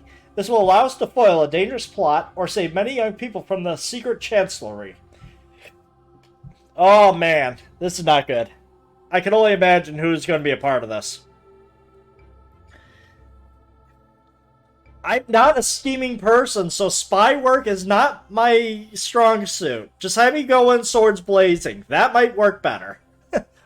The letter includes a delicate gilded mask of intricate workmanship. We bangin'. We bangin'. Fortunately, it fits your face perfectly. It seems your plans for tonight have changed. Following the prefect's instructions, you come at the appointed hour to the inconspicuous mansion on the edge of Anziat with a spacious yard and a tall fence around it.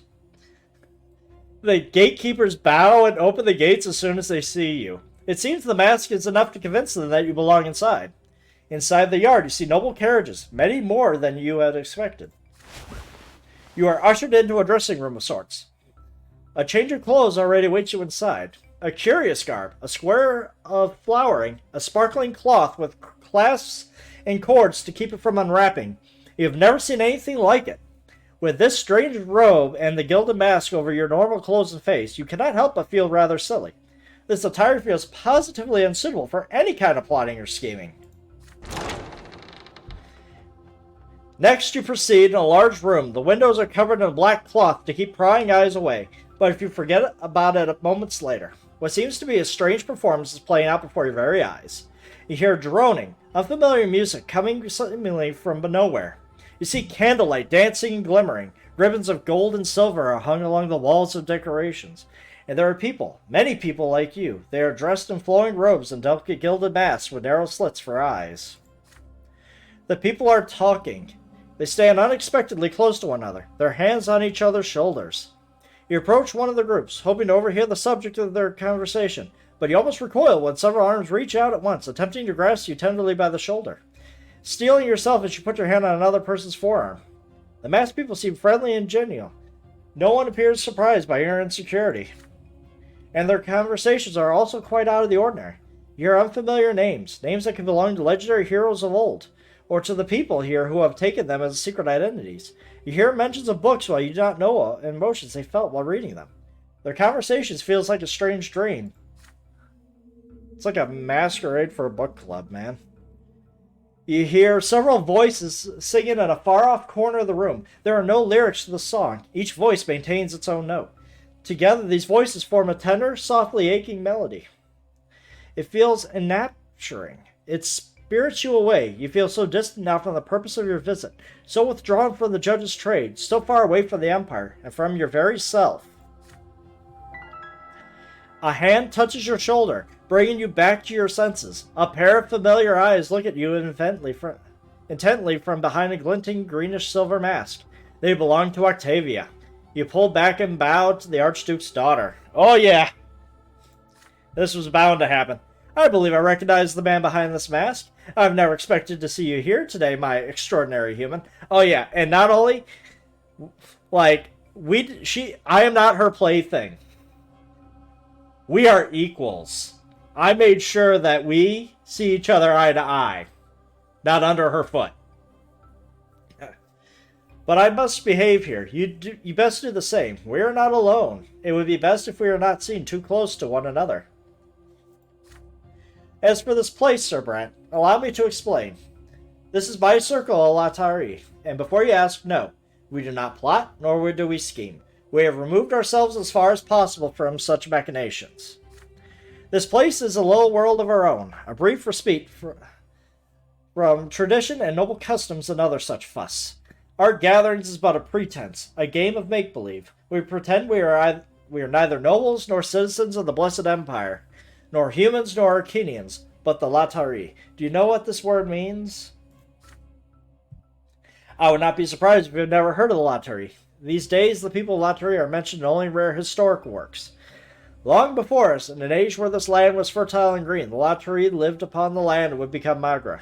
They were masters of a remarkable art. They could create worlds from nothing but their conscious minds. Many of these people come here for simple entertainment and a brief taste of freedom. Others seek a respite from the blinding customs of the noble lot binding. Still others feel encumbered by their blood ties and ancestral obligations. Only here are we fully free from the burden of our past and our present. Yet among us seek more than brief moments of freedom. They are drawn here by a fascination with the Latari and their idea that our entire existence can be shaped by the mind alone. We strive to know the Latari people for ourselves. We strive to continue their teachings. We strive to become them. If we happen to master the art of shaping worlds from our own minds, we may yet break free from the trap that is this harsh existence. Surprised by this, you ask her why she's telling you this so openly. She knows that the rituals of extinct races are held in the same regard as magic and is punishable as such. In response to your question, Octavia suddenly takes off her golden mask and reveals a slight smile on her once hidden face. May your voice ne'er speak words of deceit. To great shame lies the path of untruth, where an Arcanian lies, where a human denies. The Latari speaks truly, forsooth. I'm not afraid. The truth of the Latari matters more to me than any persecution. You came here in secret and wearing a mask, which means the prefecture has taken an interest in my little gatherings. But I am confident you will describe this as an innocent club of young nobles and keep our fragile world from prying eyes and ears. Would you do this for me? Hell yeah, I will! These words spoken by Octavia sound more like an assertion than a question. But you are in no hurry to respond. Your thoughts are tangled, lost among the echoing voices, fluid motions, and transcendent music. This gathering is a violation of the law. This you cannot deny. All rituals of extinct races were banned at the foundation of the Empire. But wouldn't this be more of the theology, so this would be more of the Inquisition? If so, I have no obligation of reporting this. You may summon the gendarmes here at any moment. You need only give a sign to the driver, and when they get here, the circle of Latari will be gone in an instant. You will prove to the city that not even the most noble of its denizens are above the law, but Octavia will never forgive you. You could, on the other hand, keep the circle of Latari a secret from Elborn and report this meeting as a harmless gathering of young nobles looking for an opportunity to socialize. But if the secret chancellery ever takes interest in these meetings, you will be powerless. Someone has already reported Octavia's circle to the prefecture. There is a very good chance that these reports will continue. Perhaps if you tell Octavia the danger she is facing, she will disband the circle herself. There's one more way you can resolve this predicament. With a piece of paper, some ink, and a bit of skill. Oh, geez. The Circle of Latari could become a noble historical society, one of many in Anziat alone. Legitimized by the city, Octavia's gatherings will remain a secret within this mansion. But do you have enough influence to make this possible, and would it be wise to expend it in this way? Say something. This is no time to be quiet. The great mystery of Latari is about to begin. Well, that ain't happening. Damn! I don't have patronage of the powerful. And I don't have the willpower to do that. I can't convince her. Banning it would just ruin everything. We'll deal with this down the road. I like her. You promise? Yeah, I just need willpower. I just don't have any, man. I've had to do so much shit to try to keep everything in balance. And now it's biting me in the ass. You promise Octavia not to tell a soul about the Circle of Latari and ensure the prefecture is none of the wiser. You'll tell the prefecture this is the gathering of young nobles. It's just an elaborate yet harmless amusement that poses no threat to order whatsoever. The Arcanian lady rewards you with an enigmatic smile. I expected nothing less, Farmer Brent. I value your loyalty. This circle is the most important thing in my life right now. What about me? What about me? Sure, we can't see each other all the time, but come on. You know? We can talk things out. If only we were alone, so I could show you the full extent of my gratitude. But the great mystery of the night is about to begin. Since you have joined us, you will take part in it. Octavia withdraws, walks to the center of the room, and raises her arms. The voices and music fall silent. Form a circle, O chosen ones, and join hands. Direct your thoughts and feelings towards the circle's center, towards me. Become one with me. Become one inside the circle. Become Latari. Before you know it, the masked people have formed a large circle. They begin to move. It is a strange, slow dance devoid of music. Their movements are unlike any dance you know. Intertwined arms becomes an embrace. That embrace then becomes intertwined arms yet again. Everyone dances, and the dance sweeps you away and absorbs you as well. You see golden faces moving all around. Deep within you begin to feel a strange connection to them. It is as if you have known them all along, as if you have known yourself as being with a gilded, delicate face. You are united, one with the people who surround you, insecure no more, uneasy no more. All of you dissolved and blended within this space. You are one. You are Latari. You are truth. Beyond you, there is nothing. The world around grows dull. The fragments are falling away. Your bodies, the walls, the houses, the city. Everything grows dull and disappears in the light. There is only Latari behind them. There is nothing. The world is but a dream, and you have awoken from it. The music stops. The circle breaks apart. Your back is perfectly straight, your head held high, as if you actually glimpsed another world through the eyes during the short time you spent here. You shudder at this thought. Oh, I mean, at least for the judge, or at least if you know her, at least one of those two have got to be true. The minutes spent in this strange dance, what were they? That you do not know. But the law, the lot, the empire itself, they do not exist so long as this dance of unity lasted. Do you understand now? Do you see why there's nothing in the world more important to me than the circle? This world holds us like a prison, yet there could be another. A world free from the twins and their design. Ah, I can glimpse it, but if only I could step into it. Octavia cuts her speech short. She looks at you intently. But this is only my concern and my responsibility because I want it to be so. Do not return here. You've seen enough. You'll bring danger upon the circle if you're seen coming here again. That's probably for the best. God, that knocking sound, man. I feel like I'm back in Panda Stream. The next day, you report to Elborn and tell him that his concerns are baseless. There is no sign of a noble plot whatsoever. Nothing but a costume party hosted by several young nobles seeking entertainment. And sweet pleasure belongs to the nobles by the lot, do they not? I figured as much. I'm glad we didn't sick the gendarmes on him. I just hope the secret chancellery and Sir Elfero never hear of these reports. I doubt their advisors will be as tolerant of their youthful amusements. Well then, you may return to Otten's case, Brant. Whew! As you sift through yet another pile of paperwork, you cannot help but think of the Circle of Latari again. There can be no doubt. The members of the Circle are pretending to be a long, distinct race. They are therefore revolting against the Empire, not on the streets, but in their minds. And this is an even bigger threat. The followers of the Latari have escaped punishment, and you have been among them. I wish I could have legitimized it. Ha! My boss hates me. Hey, willpower! We're there. Alright. There we go. We got the Latari ritual. Alright. What else you gotta throw at me? The crowded square. Oh boy! This event is a consequence of your previous actions. Justice is less than 2. Oh god!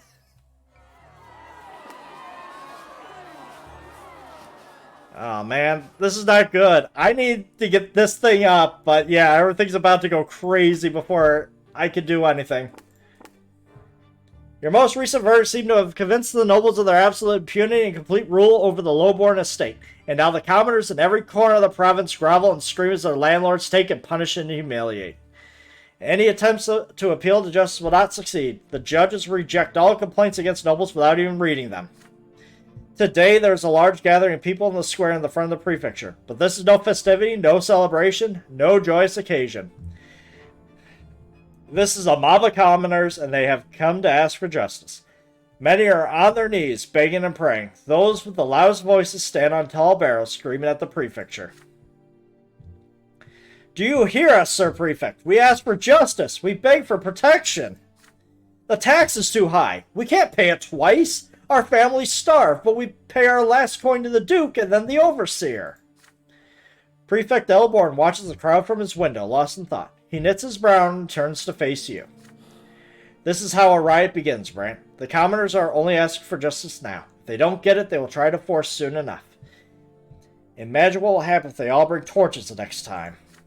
The noble lot is to rule, yes, but we must rule wisely to provide those to be ruled over. Too many nobles think the law was written only for the common folk. It pains me to say it, but you seem to be among them, Brant. But you seem wise enough, Sir Judge, to put your wisdom to use. Go outside and set things right. Something must be done about them before this mob turns into a stampede. Take Captain Linad and his men and go to the square. You have to calm these people. They have to disperse before the noble militia forces them and reaches for their swords, and then there won't be any end to the bloodshed. Help me buy some time, we will defuse the situation together. You're... Man, ain't nobody happy. I had everything so even and balanced, it was nice. And things were just going down one way, but it not even going up the other way to balance it out. You are in the square. You stand on the steps of the prefecture, surrounded by the gendarmes, searching for the leaders of the mob. In the middle of the crowd, standing on a wooden crate, you see a woman dressed in trousers and a jacket. Oh no. Gesticulating wildly. Truth and justice, truth and justice. Gloria used to recite poetry like that when you were children, but she is not a couch in your home anymore. She now stands in the middle of a rolling human sea. She sees you, and for a moment her voice trails off, but then she starts chanting in the crowd even louder. Give us the law, give us the law. Another ringleader notices you in the meantime, a sturdy bald man with a short beard, the appearance of a craftsman. You're finally here, my lord. You're Judge Brante. We know you well. We know you quite well.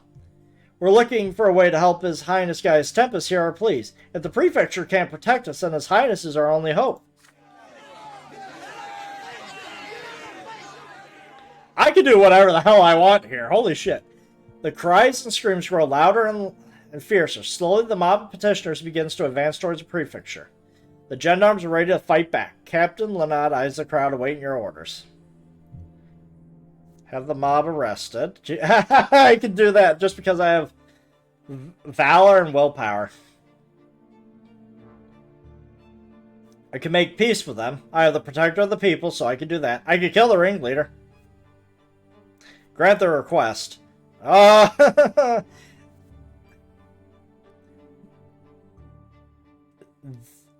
This might actually be able to work. I might be able to get... I don't know if my career is going to take a hit from this. But this will definitely get justice back down to the right side. I'm going to take a hit in willpower, but let's go for it. You cast a glance over the crowd. The people know you. You have earned their trust. And so you step forward and address the crowd. You, Judge Brante, hear their words. We calm? Can I speak? Thank you. You will see to it that their pleas are heard by those above you as well, and then peace and justice will return to Anziat as well to all of Magra. Hey, that's Judge Brante. He's been fighting for us common folk for a long time now. And that was where one of my willpower was trying to make sure the newspaper catered to everybody. You can trust him. He's as good as his word. He'll make our voices heard.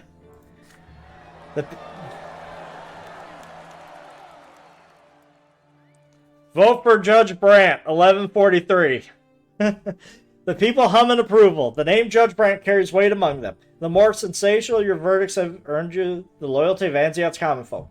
Gloria waves at you, overjoyed, pointing you out to everyone around her. Please tell me she likes me more. Did you hear that? My brother will protect us. You keep talking, inspired by the response, but people must not disturb peace and order of the city. Marches like these bring only danger and bloodshed. They cause the nobles to panic and respond with more oppression.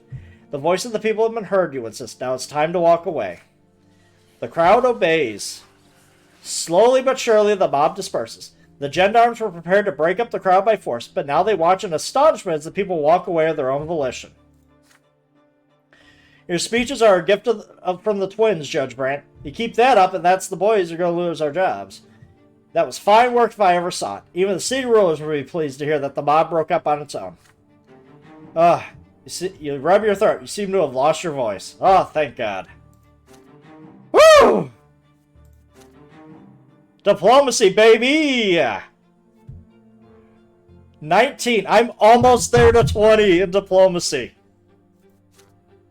Oh, my God. We're almost out. We're almost out of peacetime. I have just a little bit left to go to get this case settled. The last straw.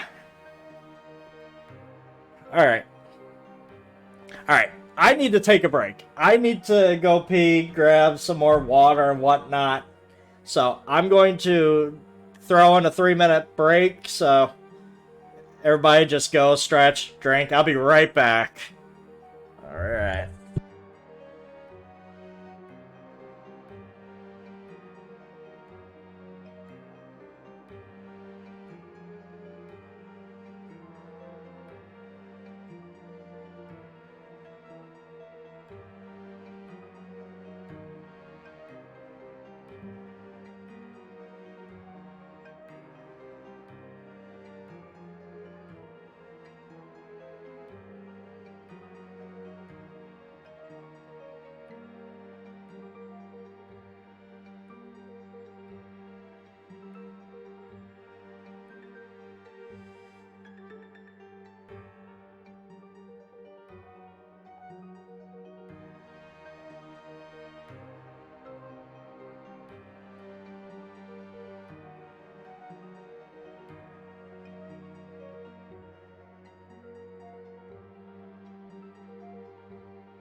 Whew.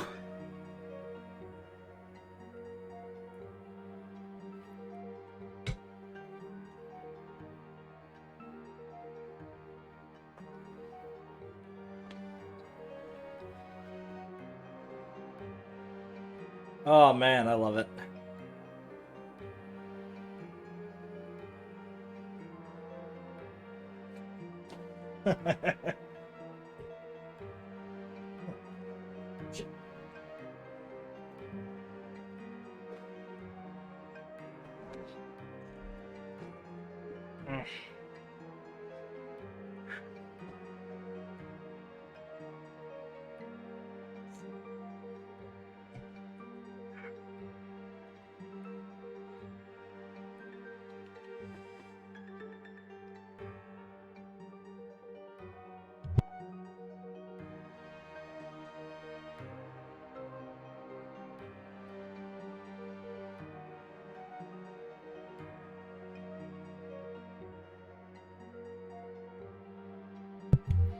Alright, the last straw. Rumors are running wild in Anziat. People say that a mysterious clandestine society called the Last Straw holds the entirety of the city's steady underbelly in its clutches, with men in safe houses all over Anziat, plotting and scheming against the nobles and rulers of the province. Their leader is a woman, a ruthless criminal by the name of Sophia. She has evaded all attempts at capture. The common people both fear the Last Straw and sympathize with their cause. If the rumors are true, the city has finally someone who will stop at nothing to help the people claim their right. But who would support the secret organization? And how did the insurgents manage to survive this long? No one in the city knows the answers. Magistrate El Vermin must assuage the people of fears once again.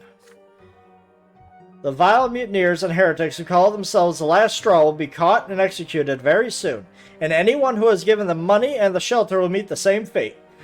The secret chancellery will make sure of that. But even facing a manhunt, the Last Straw still endures. Slowly but surely, the influence from this underground organization is spreading throughout the city.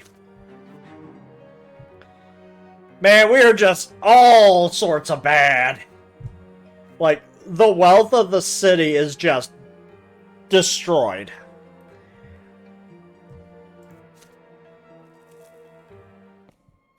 Threats and promises. You are in the middle of ascending the city hall's long curved marble staircase, a small man beneath the building's towering vault. You are suddenly visited at night by messengers from Magistrate El Vermin. They insisted the reason was most urgent. You are already expected upstairs. There's a deafening silence in the lavishly decorated corridors, your footsteps the only noise you can hear. Finally, you enter the spacious room that is the office of El Vermin, a stately official of considerable age. You find him sitting in his comfortable chair of carved wood. He acknowledges your presence with a nod. However, the magistrate is not alone. Oh God! He's here. By the window of the office stands a tall Arcanian. The cape of the Imperial Legion covers his shoulders. He is Dorius Otten, the commander of Magra, in the flesh. He does not even bother to turn around and look at you. The magistrate gestures formally, beckoning you closer. Judge Brante, you've come at last. Sir Otten has been eagerly awaiting your arrival. You see, the commander has learned about litigation being prepared against him at the prefecture. He demanded that an end be put to these machinations at once, and I humbly offered him my assistance. Slowly, Otten turns to face you. He eyes you with cold contempt. Brante, you again. So you've chosen to oversee this so-called case against me. I don't envy you. I will be brief. I will not stand idly by in the face of slander and baseless accusations. Give me your word of honor as a nobleman that you will do everything in your power to put a stop in this litigation. Only then will you be free to leave. I will treat any other answer as an insult against my noble lineage, and let it be known that Sir El Vermin holds many positions, such as the chairman's seat of the Court of Honor, which means that any insult will be soon followed by a legitimate duel of honor. I'm sure you know full well how others have fared in duels against me.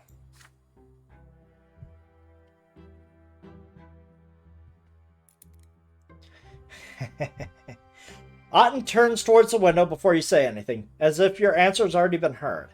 Magistrate El Vermin watches Otten and you silently with a mysterious smirk. You stand before the two lords of the city, a young man only recently ennobled by the mantle. Any word that leaves your lips now will affect your fate. Yeah, that ain't happening. I do not have patronage of the powerful. And he doesn't really like me because I didn't plead an oath to him. Aww, I don't have the willpower to duel him.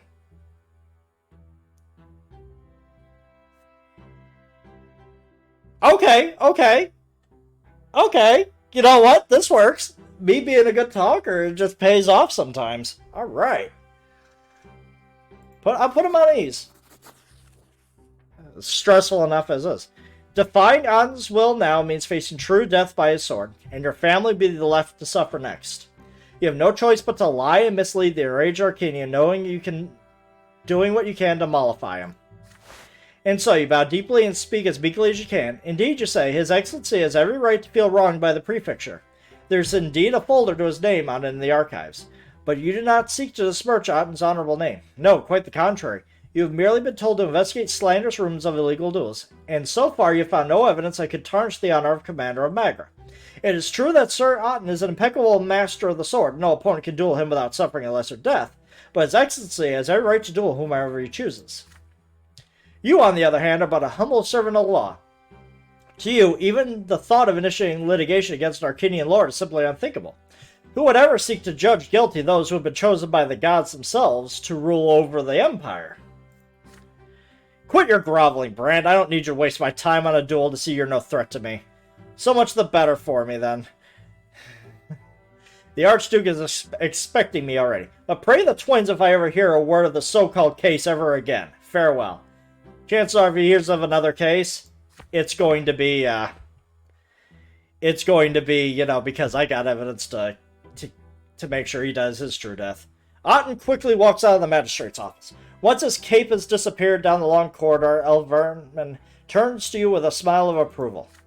I see you're getting more and more accustomed to knowing your place, Brante. Likes of you are always perfect fit for the ranks of power, even if you will never reach the very top. Once again, I am most pleased to have you with us. Damn, and he's liking me even more. I have no idea how I'm getting away with this. My guy couldn't lie his way out of his hand in the cookie jar, okay? You leave the city hall with a heavy heart. Sir Elborn wants Otten's case to progress, and so, well, no matter how much you have to bluff and delude those in power, Otten's sword will continue to loom over you until this case comes to an end. Manipulation is up. Damn it, I didn't gain anything in my... Look, I can't... I need this career to go up. Oh no, nobleman's honor. Here we go. Otten's case still looms over you, a burden and a threat. As the strife between the estates grows more bitter, the judge's trade grows tougher by the day. The commoners demand more rights and legal protections. The nobles do their best to push back. As things stand now, any verdict made in court may result in upheaval in the province and possibly determine the outcome of your case against Otten. One day, in a park by the Fela's estate favored by dueling Anziat nobles, you see a curly-haired young man lying prone in the small sunlit square. His body has been pierced by the sword, and it has not vanished. A true death. You are here to investigate a report of an illegal duel. The winner is still here, a slender, middle-aged noble in the elegant black jacket. His hand is still on the hilt of his sword, surrounded by gendarmes. Your orders, Your Honor? Sir El Corvio will not submit on his own. We wouldn't dare use force against him. You sign for the gendarmes to lower the weapons and approach the duelist. El Corvio's eyes widen and his face comes to life when he notices you. Before you can ask him, the old man begins to speak far louder than necessary. It was a duel sanctioned by the Court of Honor, that is all. The late Sir Elest questioned my loyalty to the Empire and called me an apostate.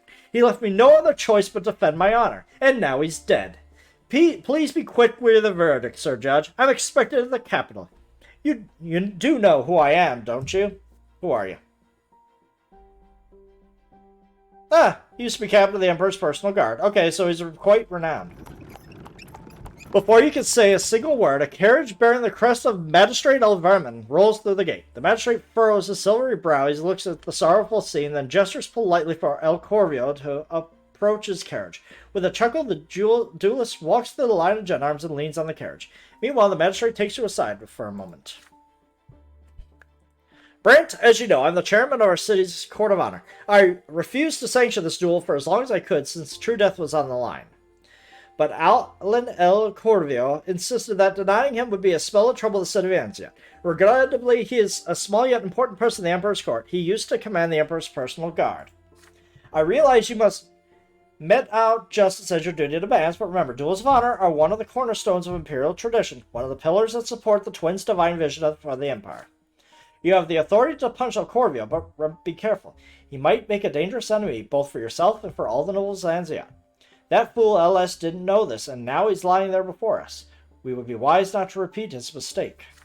The magistrate Anzia glances around and continues in a hushed tone. Brent, the situation is far from ordinary. If the fate of your city means anything to you, it would be best not to let El Corvio go without a trial. Anziat doesn't need any trouble from the capital, and LS are not as strong as they used to be. They'll get through it. You may fine him if you wish. El Corvio will pay it and move on, and justice will be done, at least to some extent. However, if you could defuse the matter entirely, you'll earn the favor with all the aristocracy of Anziat, and I'll personally see to it you get a swift promotion. I don't think I could do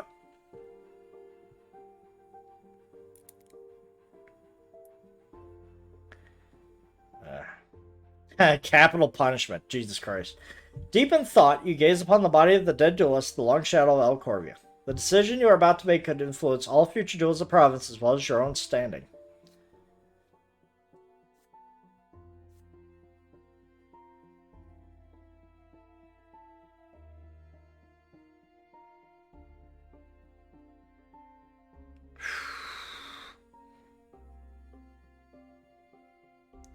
Oh, I could have him executed. I need my career to be better than that.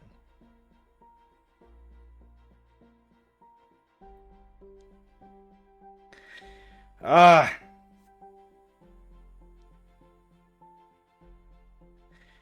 can fine him or sentence him to capital punishment.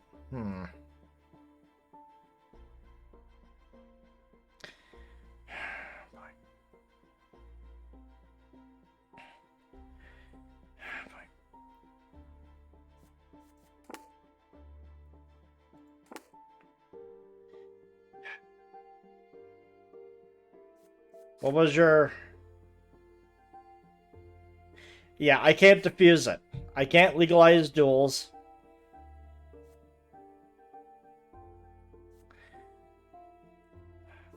Could fine him. I could just send him. That would be hilarious. I mean, that definitely will not get me good with as a judge. I'll just fine him. Unfortunately. You approach the silent Corvio with your decision. You find him guilty of manslaughter. As punishment, he's ordered to pay a fine to the Imperial Treasury and make a donation to the family of the dead man. El Corvo's lips twist in a wide grin. He throws a heavy coin purse your way. That ought to be more than enough to cut down a more couple brash, impudent youths who dare call me a traitor to the crown. I have urgent business to eternal, Judge. I'm sure you can handle the paperwork yourself. Farewell. With an accompanied smile, El Vermin opens the door to his carriage with the duelist. El Corvo vanishes with him. Before they leave, the magistrate takes a moment to approach you.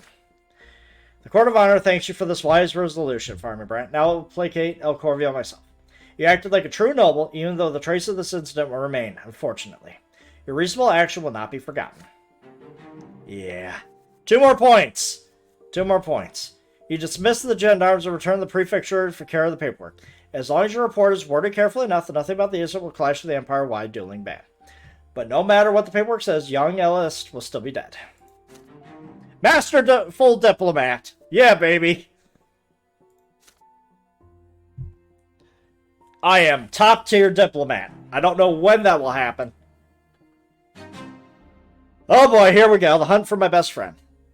Thomas is not rescued. He has been in danger because I had no one to turn to. You are shaving before going to work. You scoop some warm water from the wash basin. The morning light reflected in the mirror is blinding.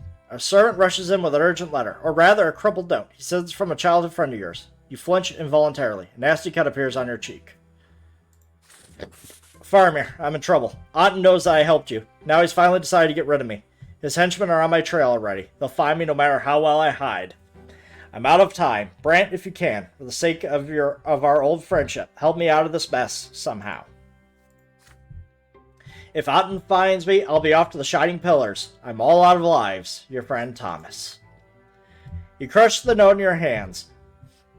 A drop of blood runs down your cheek. Your old friend is in danger because he helped you with a case against Otten. If you don't interfere, Thomas Guerrero is doomed. I can protect him because my valor is high. Well, we're going to have to protect him.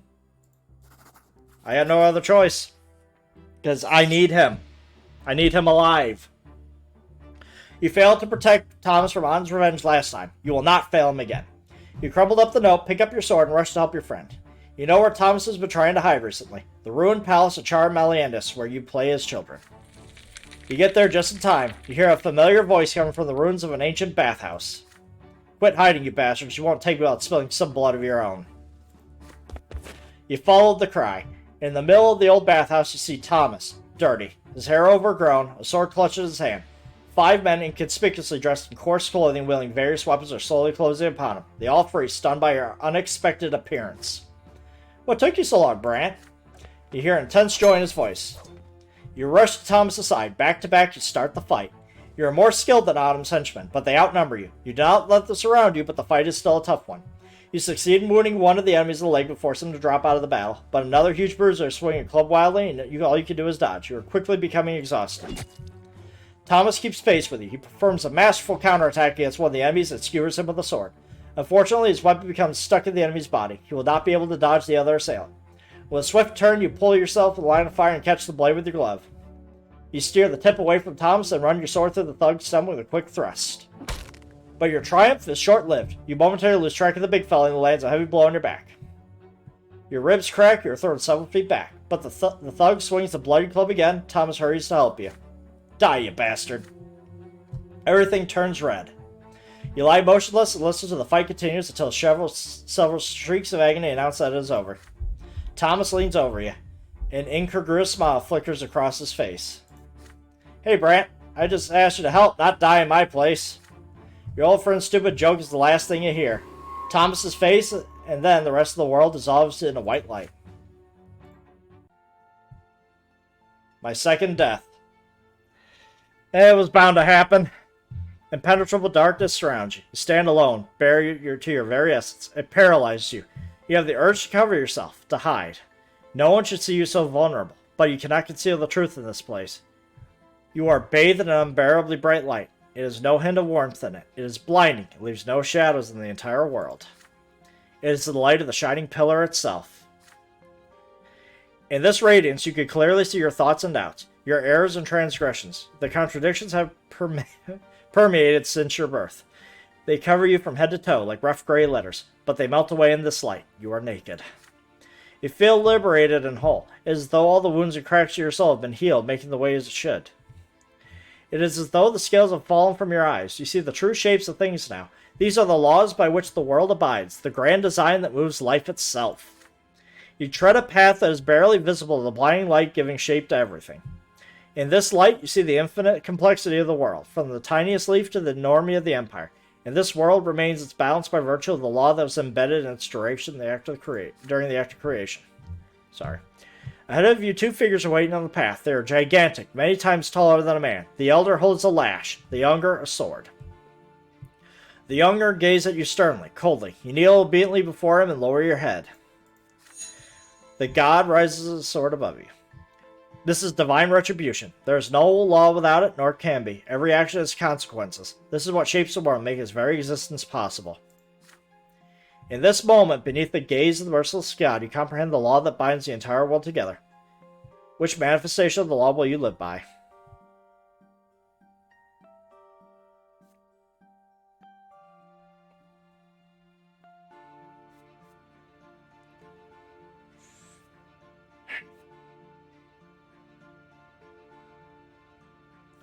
My life work shapes the world, thus you influence the great law itself.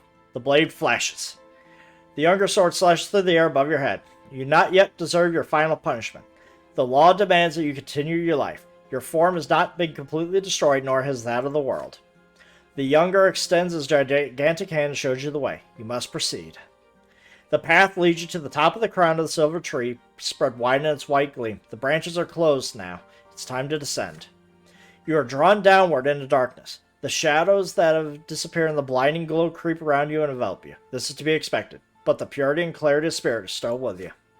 Something is forcing your throat open. Air. It scratches you on the inside. Your soul is filled with a struggle again, with the contradictions from which the fabric of this world and you yourself are woven. The divine light that gave you clarity are fading away with each passing moment. You have to open your eyes. All above you is the dark ceiling of the crypt. You are reborn.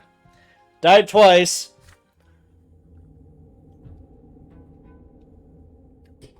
You awaken in the crypt. No one is there to meet you. It is quite possible that no one knows about your death. The place smells of damp earth. That's probably for the best. The battle in the abandoned palace of Charmalandius is the talk of the city for several days. Your name somehow comes up. Commander Otten does not openly accuse you. If he did, he would have explained what his men were doing there. But his schemes make it much more difficult for your brother Stefan to have the Brant family annulled by the sword. Yeah. Thomas fled right after the fight. It takes quite some time for you to get any news from him. As soon as we fought off those thugs, I decided to go into hiding somewhere far away from Anzia. Without his spies, Otten seems to have lost my trail, and that's all thanks to you. I'm in your eternal debt. Oh boy. I hope you take down that bastard and put an end to his crimes once for all. We'll meet again, your friend Thomas. I'm a dangerous enemy. Yeah.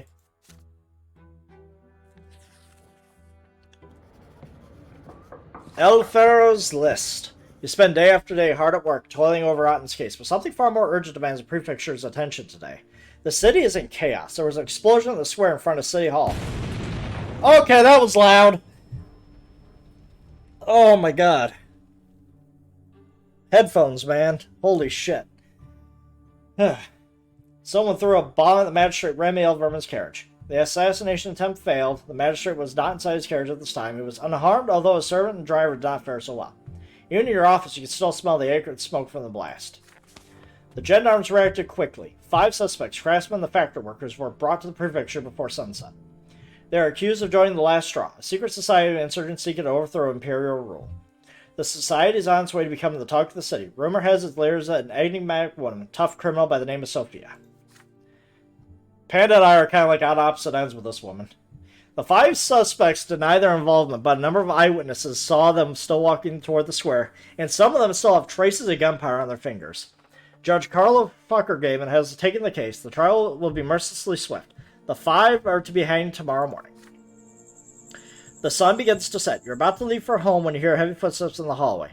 A stranger enters your office. He is pale with chiseled features, a furrowed brow, thick black mustache, and dark eyes watching you intently from deep within their sockets. He presents you with a gilded pen in the shape of a wheel.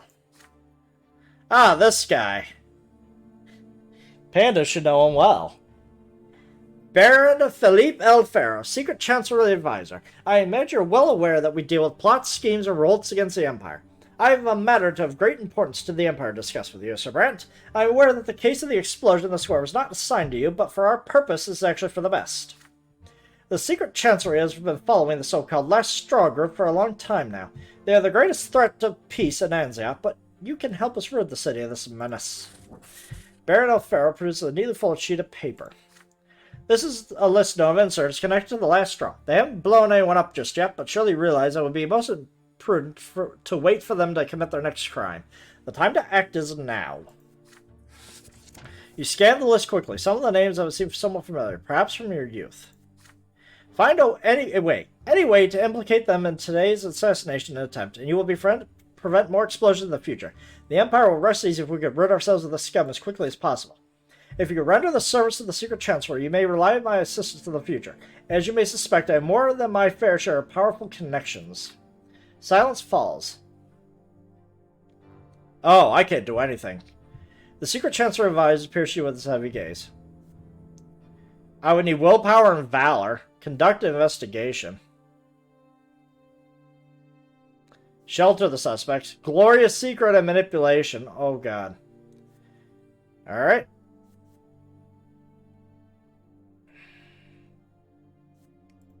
Oh, well. You sigh heavily and manage to nod. Baron El Ferro allows himself a reassuring half-smile. I'm glad to see we understand each other, Brant. I will put a good word for you with my connections. You're a much more agreeable man than your prefect. Perhaps you might take his place one day, but until that happens, you may call for my assistance in matters that require particular discretion. A long, sleepless night follows. 10 new cases lie up before you. Gendarmes set up ambushes to catch every soul on El Ferro's list. You fabricate witness statements to describe the non-existent evidence, trying these 10 people to the 5 behind the assassination attempt against a magistrate. One by one, the 10 prisoners appear at your office to hear the verdict. You do not look at them. You would rather not remember the faces of the people you sent to the hereafter. The morning after, 10 more people join the 5 that have already been sent to the gallows. Back at home, Father asks you about the case. He is furious when he learns the truth. Can't believe it. Those people are never proven guilty, yet you set them up to die.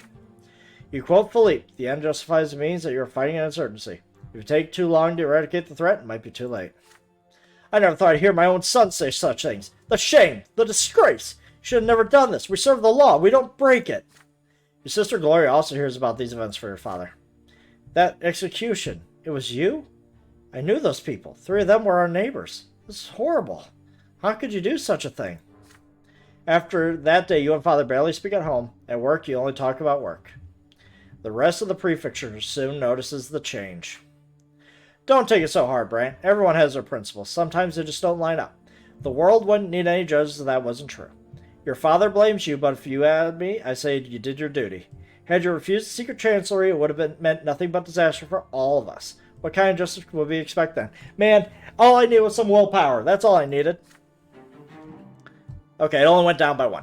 However, the core of the father goes on and on. You feel uncomfortable at home. You start spending more and more time at work with each passing day. Ugh. Hey, career's at 8, baby! I think we did it. I mean, family's broken up, but I think we did it. Patronage of the powerful. Yes, I gained the power of a patron.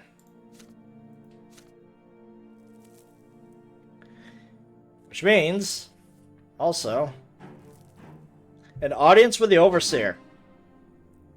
Here we go. We're not branded by dishonor yet.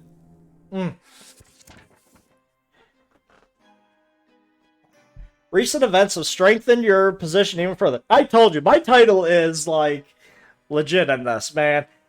Swinging judgments, going all over the place. Recent events have strengthened your position even further. Your authority among the judges is unchallenged. There's talk in noble circles to the effect that a nobleman with such respect and honor in the tradition would be ideal for the post of prefect. You receive a letter early in the morning. The seal on the envelope is that of the Imperial Tempest dynasty. Gaius Tempest himself, the overseer of the province of the Emperor's brother, has summoned you to an audience with him. You are to head to his headquarters at the castle of Irene at once. Without delay, you send off for a tailor and purchase a new suit in the latest fashion. A waistcoat, a shirt with a jacket, and a long velvet coat at the waist. You go along with the bar and make sure your appearance is impeccable. You are leaving Anzion. The journey to Arene is not a short one. You while away the time by observing the barren landscape and musings. The Overseer Magra himself wishes you to see you in person, but why? All you can do is wait for an audience. 5 days later, you arrive at your destination. The estate of Arene is remarkably prosperous for the desiccated province of Magra. Gaia's Tempest is home as a truly Arcanian flair. A massive stronghold surrounded by imposing walls set upon a rocky ledge and encircled by a moat with a stone bridge across it. You are expected to present yourself for an audience by noon. You enter the study. It's quite modestly decorated. Sorry. Give me a second.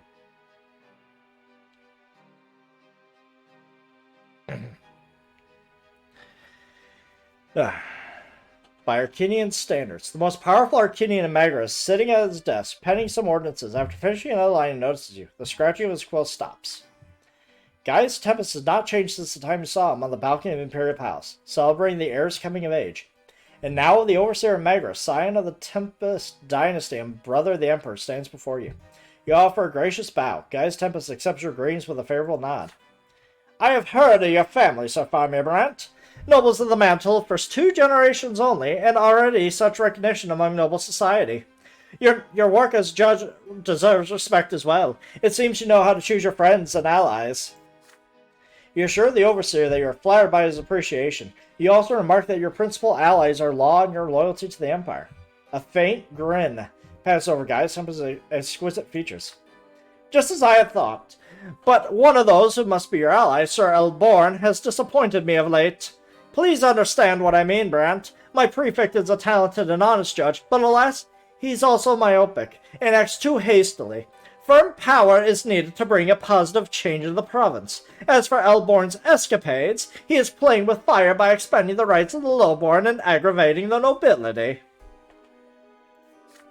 Change is out of the question as long as my legitimate authority in Magra can be challenged by the serpent Miliandius and his entourage. Because of his schemes, half of the old nobility have turned against me.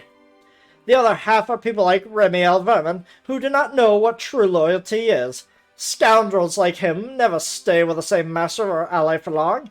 His only goal is to destroy his enemies, no matter the cost. But let us return to the question I brought you here to discuss. I am aware you have begun legal proceedings against Commander Otten. He is among those who have chosen the wrong side in my dispute with the Archduke. I will not object if this impudent youthful pays for his stubbornness, but please remember his noble blood. I cannot allow a high-born Arcanian to be judged by the same court that reviews the same petty grievance of the low-born. There are certain traditions that must remain inviolable. In this case, the case will not be educated by the prefecture. Otten must be handed over to a noble court of honor. It is not a question of justice. By killing my Legion soldiers, Otten has insulted me personally, and in a court of honor, I will be able to deal with Otten properly, Arcanian to Arcanian. But only if you, Brante, can gather sufficient proof and occupy such a position that not only I, but all the other nobles must heed your advice. I need a personal ally at the prefecture. If you prove useful to me, you will become a member of the entourage of Overseer Gaius of the Tempest. In order to give you a free hand, I will order you to be promoted to the rank of senior judge. You have already shown yourself to be worthy of the title. But remember, you are henceforth loyal to me personally, and not to Prefect Elborn. Gaius Tempest gestures a sealed envelope on his desk. This is the decree ordering your promotion, but remember that Otten must not stand trial in the prefecture court. The only judgment awaiting him is my own. May I assume that we are clear, Sir Brante? Gaius Tempest watches you intently. His cold stare is difficult to endure. The Overseer is not accustomed to being refused. But are you willing to accept his proposal? Jeez. Elborn, I would have to promise the guy, and I haven't done a damn thing about that. Yeah, I would lose that entirely. He's going to go to the corner. He's going to go to the court of honor. I have the power to do that. I'm doing that. This will save my friend Thomas. Your head bowed, you accept the envelope. You promise the Overseer that you will carry out all his orders. Gaius Tempest reclines his chair with a satisfied air. I expected nothing less. You have risen high, Brant. You have the patronage of a noble Arcanian from the Tempest family. Don't let me down. Otten must fall. Gather evidence and prepare your case, but remember your place in this affair. It is a dispute between two Arcanians, not a human trial. It is time for the midday meal. You will depart first thing tomorrow, but you will spend the night in the castle. You leave for Anziat next morning.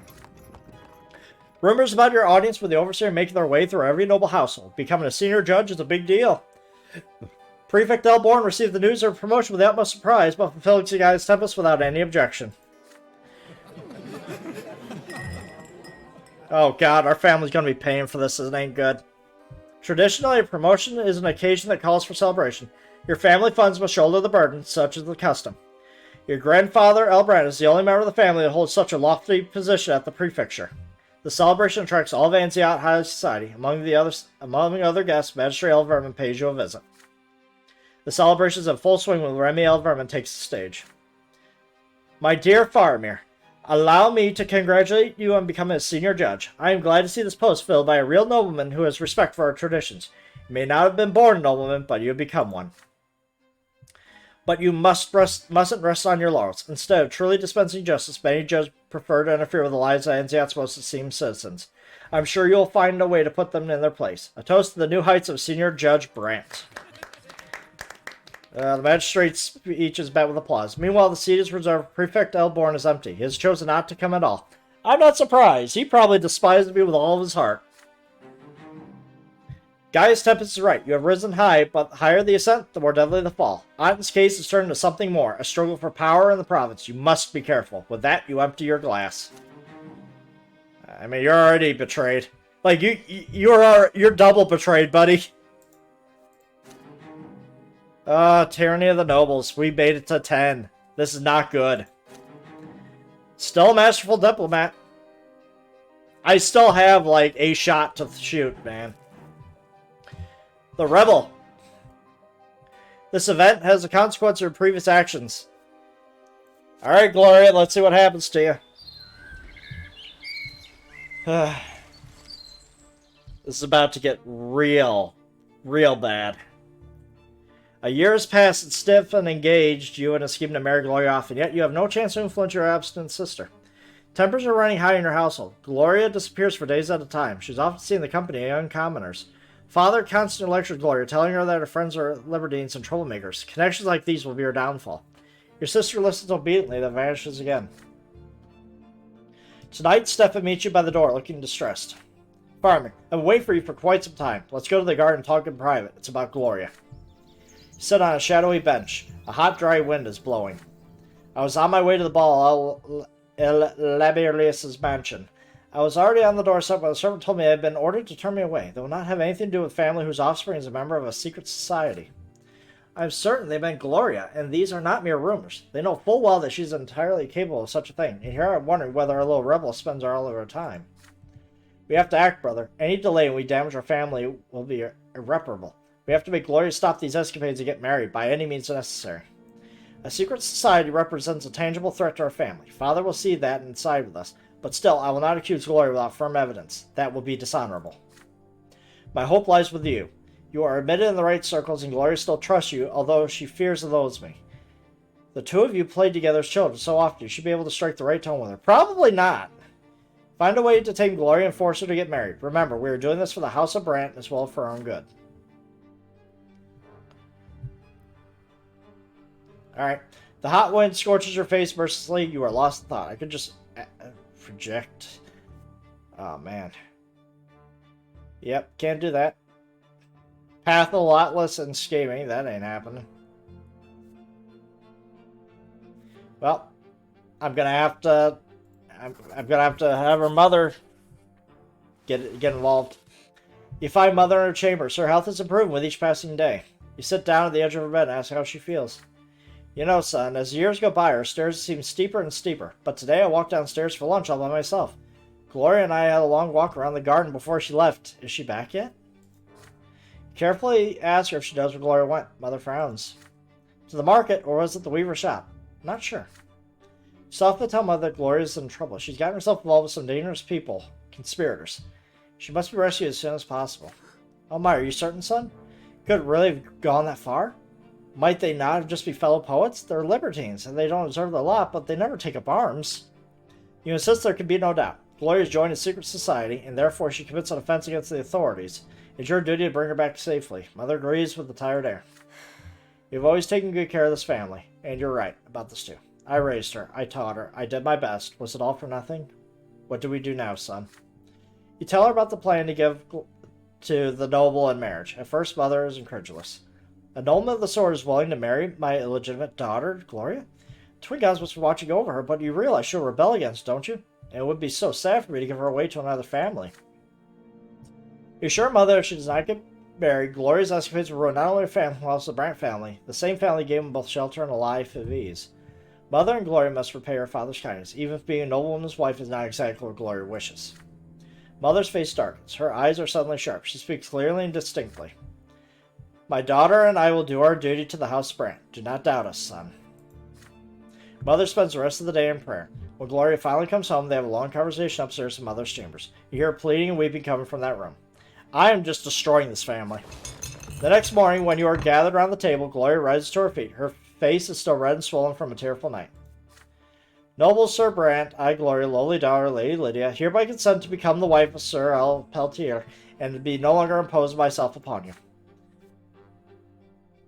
I am grateful to this house for everything I receive here. I do not want to be a burden anymore and tarnish the Brant name. I don't deserve to be among you. Your father is horrified. Mother nods sadly. Stefan jumps to his feet. Gloria, you have mustered the strength to act valiantly. You are dear to our hearts, but we must part ways for the common good. Let us hear nothing more of shame. A family of the highest nobility and a happy husband await you. You will be married to a nobleman of the sword. I will send a letter to Jose L. Peltier at once. Gloria responds to someone with a wry smile. Your sister casts a tense look at the room. Who else was behind the scheme to marry her off? Gloria's eyes fix at you. You hold her stare without flinching. Yeah, you're betrothed. Oh, God. We're not doing good, guys. Gloria's betrothal. Alright.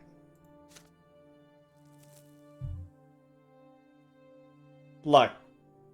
I'm surprised we didn't actually lose money.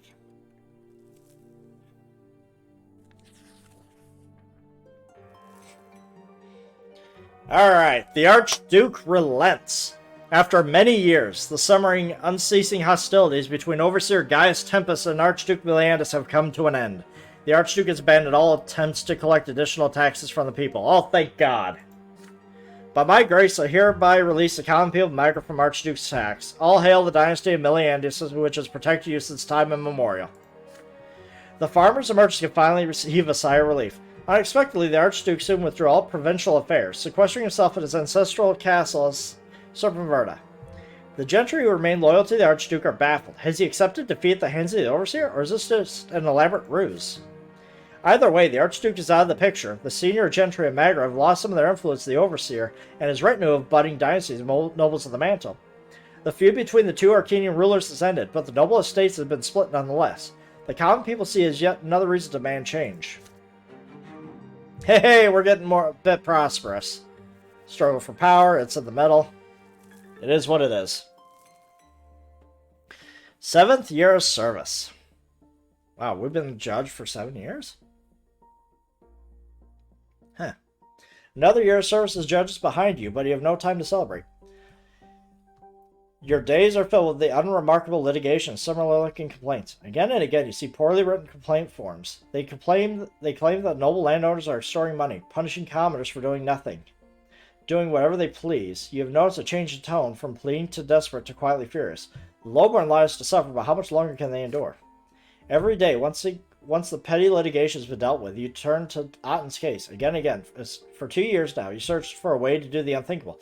To have an Arcanian, the High Commander at that, convicted for his crimes. You have not heard from Otten since your encounter at City Hall, but he likely spies among the judges and gendarmes. Sooner or later, he will realize the true state of your progress to find a way to get rid of his case, and you. Unless you are prepared to strike the first blow. What should you do? Will you speak against Otten in public and summon him to a trial? Is there another way to deal with the High Commander? Either way, now is not the time. And so you wait and prepare. No! Like, my career is, like... My career is secure. I have to take judgment on the people if possible. As you approach the steps of the prefecture today, a line of Legion soldiers wearing red cloaks bar your path. They are personal guards of the provincial overseer. Has Gaius Tempest graced you with his august presence? You enter only after presenting your judge's signet to the guards. The common room of the prefecture is remarkably quiet and deserted. All petitioners have been chased away. The judges and gendarmes do not dare to leave their office. Everyone is afraid to breathe. The overseer, the emperor's own brother, has arrived completely unexpectedly. The guards standing watch as you are expected at the prefect's office. You are escorted upstairs. Elborn is visibly anxious. The honored guests are here, reclining in the prefecture's comfortable chair. His crimson fur-trimmed coat cast over its black. His overseer Gaius Tempest himself. You bow deeply to the overseer. He acknowledges your presence with a quick nod and turns to Elborn. Well, Elborn, I am positively incensed to see what has become of the city under your care. I will put you in the seat to instill order under imperial law, but I see you've given the commoners too many freedoms. And now they are revolting against their lot in emperor's rule, plotting, forming secret societies, and now an explosion in Anziot. Any attempt on the magistrate's life. Everyone in the city is talking about some group called the Last Straw. This is unthinkable. Elborn accepts blame without any signs of emotion, but you notice the muscles of the twitch behind the wrinkles on his face. I have ordered the secret chancellery to deal with this Last Straw, but their leader, a low-born woman named Sophia, is still at large. Last night I ordered a legion squad to set a trap for the Sophia. We almost had her, but then our Arcanian appeared and attacked the soldiers. Elborn glances at you, confused and unspoken question. Did you hear that, Brant? An Arcanian? Defending a low-born woman? But how? Indeed, a prefect. One Anthony Fess, a young Arcanian of little note. It seems he now values low-born insurgents more than his high birth, his honor, and his loyalty to the imperial dynasty. Baron Alfero of the secret chancellery has been tracking him for quite some time. The young man began mingling with the revolutionary rabble and has lost his mind. Now he swings his sword about in defense of the right of the common folk. Let's leave the insurgents to the secret chancellery. That is their duty. What concerns me, however, is Anthony Fess. My legionnaires were nipping in the insurgents' heels, and then this Arcanian appears and murdered 5 soldiers. Those poor souls were utterly flummoxed, unsecure whether to fight back or humbly accept their death at the hands of an Arcanian. The mind boggles, your eminence. Our Arcanian has broken the law for the sake of the common estate. May I assume your eminence has planned for the surface? Would that I even had a semblance of a plan? What a sordid predicament. Anthony Fess is a traitor who has committed a great offense against the crown, yet he's an Arcanian. I shudder to think what might happen to the prosecutor of the fullest extent of law. This has never happened in the province's history. The Arcanian dynasties will not tolerate it, and the Archduke Miliandus will be swift to take advantage of the situation under my authority in the province. Your Eminence, the law of the Empire is the same for all its subjects. Perhaps it would be better to have its power demonstrated once and for all. Sir Fess challenged more than the soldiers of the region. He challenged the rule of the Emperor himself.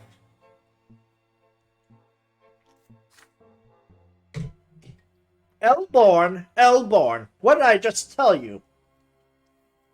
Prosecuting an Arcanian would represent an even greater threat to my authority. Find another way. This Fess is young and hot-tempered, so push him to the breaking point in the courtroom.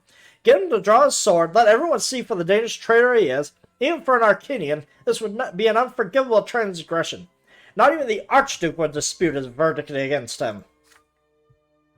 Gaius Tempest's gaze focuses on you. You do your best to show no emotion and remain as invisible as possible until the overseer gives you permission to speak. Judge Brante, you are here for a reason. You will handle the prosecution. I'd rather have Sir Prefect deal with this mess of a case himself, but he's too powerful to risk it if it fails.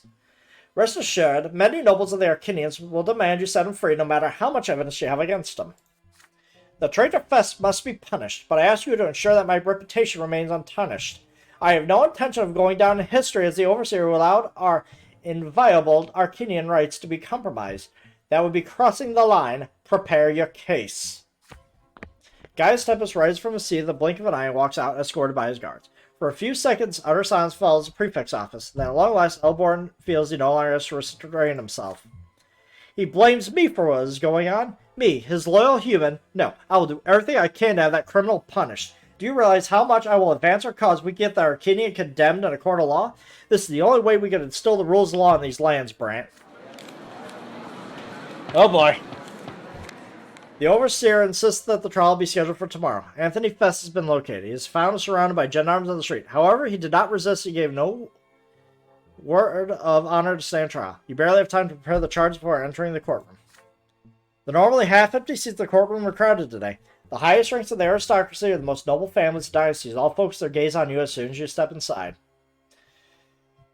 In the depths of the courtroom, you notice Octavia Melanius, surrounded by a retinue of young ladies. The Archduke's daughter watches the trial and phone a wry, indifferent smile. You ascend to the podium. Prefect Elborn himself presides over the board of judges. The courtroom doors swing open, and the defendant Anthony Fess enters, escorted by gendarmes. The young Arcanian is dressed in a defiantly modest garb for his status. No embellishments, no jewelry, just a simple linen undershirt. However, he still carries a sword as expected from a highborn noble. You read the charges as procedure demands. Sir Anthony Fess willfully caused lesser deaths of 5 soldiers of the Legion, thereby allowing a number of the last straw insurgents to escape punishment. Murmuring fills the courtroom. The Arcanian's large dark eyes watch closely, catching every motion in the hall. Then suddenly, Anthony Fess interrupts you to speak for himself. People of Anziat, I was not brought here by force today. I broke the law, and I am ready and willing to be held accountable before all of you. I fought the Legion of soldiers and I killed them. Did I violate the Imperial law? Yes, I did. Yet, does anyone even bother to count the transgressions committed by our rulers on a daily basis? Why does this law exist if no one follows it? I do not accept a law that offers no salvation from eternal tyranny of the communist state. By my birth, I was given the power to rule over humans, but if suffering is all that rule brings, then I reject it. I am ready and willing to sacrifice my very life for the sake of justice, so that all citizens of the Empire will begin to respect the law. Oh boy. Talk about throwing a wrench in my judgment. Jeez. The young Arcanian's words, loud and desperately audacious, sparked turmoil in the courtroom. The stunned board of judges is at a loss for words. The gendarmes freeze in confusion, and the nobles are terrified. You hear their screams. Madman, pull yourself together. You're no commoner, you're an Arcanian. The courtroom is on the verge of exploding with tension. The gendarmes try in vain to placate the audience. The board of judges looks to you. As a prosecutor, you must continue reading the charges against the defendant. The fate of the rebellious Arcanian is in your hands, but do you have what it takes to make the most of the situation? Oh man, I can't do it. I can't provoke him.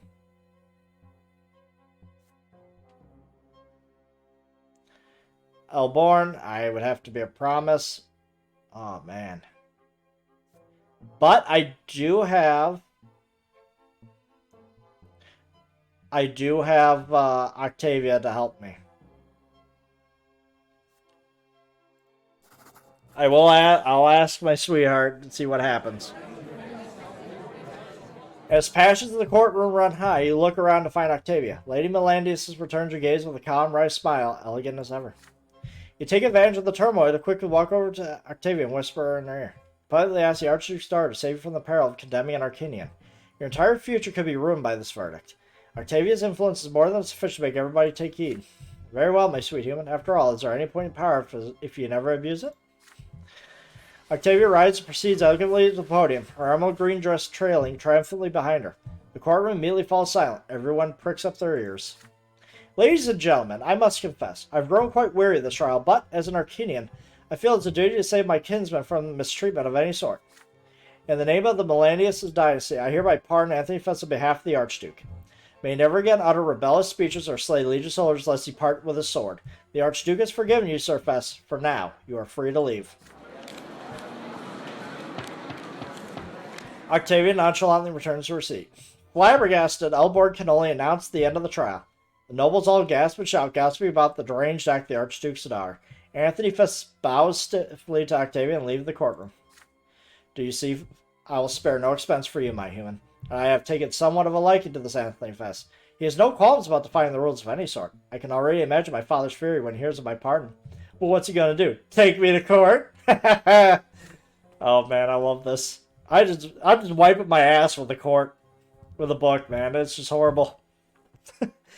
Your chance to set a precedent against Arcadian court is gone. Anthony Fesper is free now in spite of his outright call for revolt. A letter arrives almost immediately after the trial bearing the overseer's seal. You steel yourself for the worst, but to your surprise, guys, Tempest is delighted. Okay. Splendid work, Judge Brante. I have no idea how you managed to get the Archduke's progeny involved in this case, but the rebellious young Festus is his problem now. I was right to assign the delicate matter of such importance to you. Elborn will be told to promote you as soon as possible. I need more intelligent, reliable men like you at the prefecture. Oh, God. It's all gone to shit. Here we go. Yep, March of the Desperate.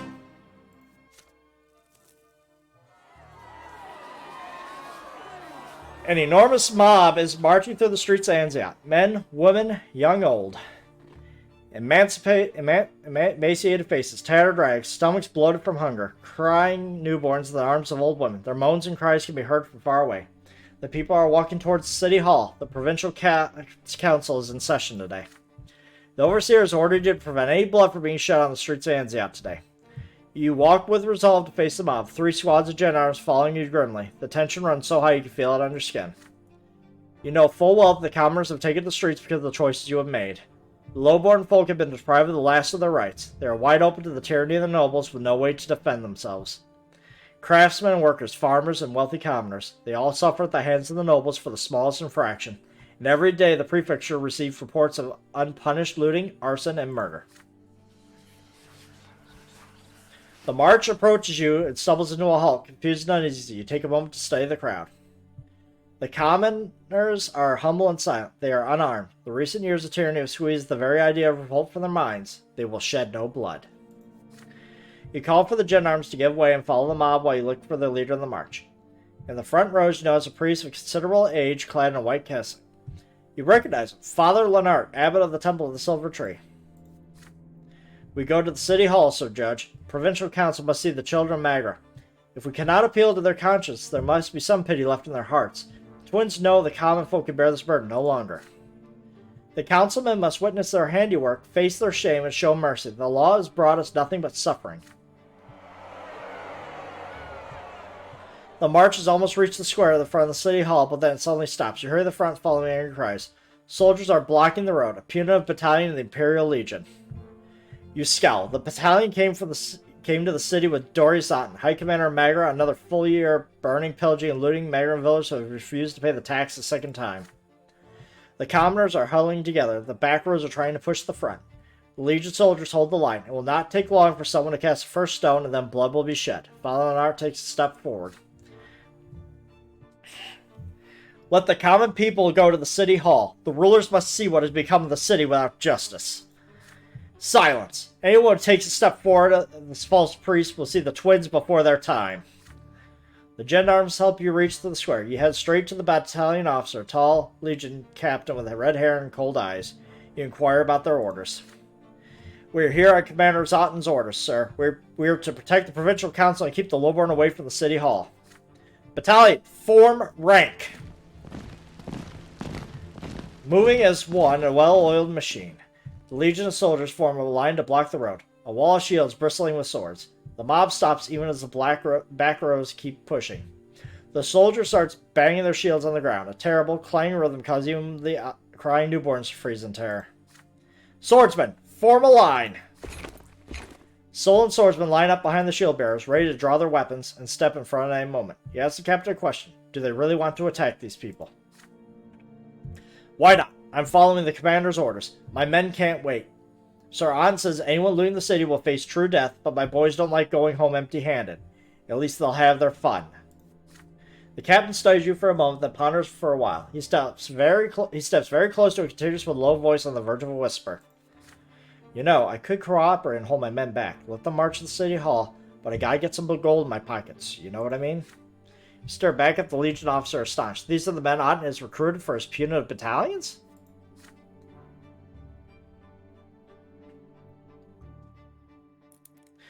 The march is stopped. The front lines led by Father Lenart stand their ground, unwilling to retreat, but the mob behind them is growing louder, angrier, and more frantic.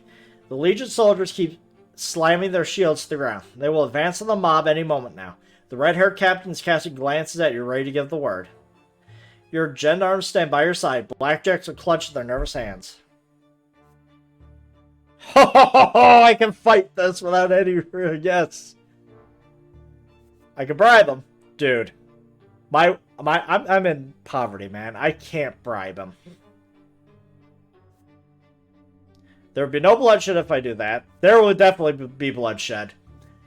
Let's go, man. Let's go for a fight, man. I've been itching for a fight. Let's go. Beat the shit out of these guys. You lead the gendarmes off to the side as though you're about to depart, but once you're out of earshot, the red-haired captain, you command the gendarmes to get ready. You tell them that the punitive battalion is about to attack a peaceful march. Their duty is to protect the citizens from this lawless massacre. Still rhythmically banging their shields, the legion marches forward. The wall of shields pushes the people away step by step, further and further. The rear rows press on the front ones, and the chaos people are no longer able to turn around. The moanings heard throughout the square become a roar. Gendarmes, prepare for battle. The gendarmes draw their weapon. You lead the charge, suddenly attacking the punitive battalion from the rear. The legion soldiers turn around to defend themselves against these new enemies. Meanwhile, the commoners scattered to escape the massacre. There's now a battle between the legion and the forces of the prefecture. Blood. Roaring. Bodies drop to the pavement and dissipate in gleaming mist. You wield your trusty sword, leading the charge against the battalion's walls of shields. Suddenly, a sharp blade enters your side. You not notice the strike itself. Was it the enemy, or were you stabbed in the back by one of your own gendarmes?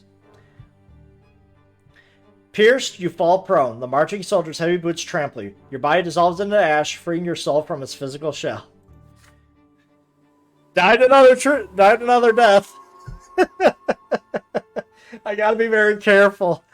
Look, even if I don't make it to the end of the game, I really need to see Otten go down.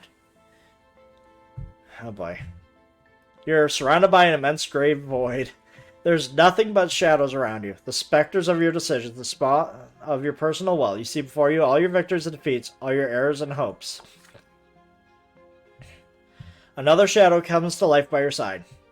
You gaze at these elusive moving silhouettes. You recognize your last action. This is the death you chose to face, knowing what fate was to befall you. This is the decision you made. The shadows keep spinning and dancing around you, the footprints of every step you have taken since the day you were born. A colossal figure looms over them all. Your future, true death. You can no longer deny its imminence. It has always been there waiting for you. Now you are only one step away from it. But will you take this step yourself? The familiar, gigantic figures of the twin gods appear from the void to meet you. They effortlessly lift your tiny soul and hold it in their hands. You have always been in the twin gods' hands. Their will created you. The elder did not grant you his love. He forced it into you. The younger shaped you according to his law without giving you a choice. An enormous whirlwind rises from the void. The twin gods release you into it, and the torrent of an unfathomable will whisks you away. You are merely a minuscule particle of this universal tide.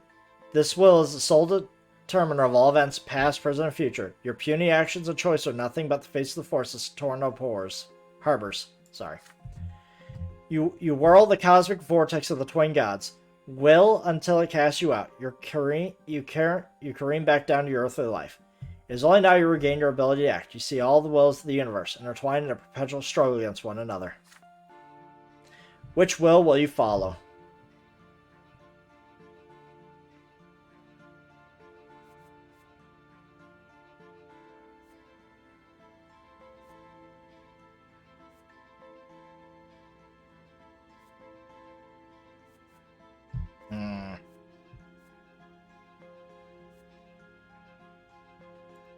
Will the younger. You fall into an endless web formed by the wills of the mortal world. Now that you are free from the cosmic vortex, you can finally exert your own will and make a choice. It feels like a first grasp of air after being suffocated by an alien will, the will of the gods. But for your chosen will to be incarnated here in this world, one decision is not enough. You have to follow this path to its conclusion, to turn this will into reality by way of your decisions, deeds, and actions. Your eyes snap open and you sit abruptly. The crypt is spinning around you. The stagnant stench chokes you. You got out. You succeed in preserving yourself against the whirlwind that was tearing you asunder. The will of the twin gods have commanded you to continue your existence. You feel the urge to fall flat on your back and cackle madly. You are back.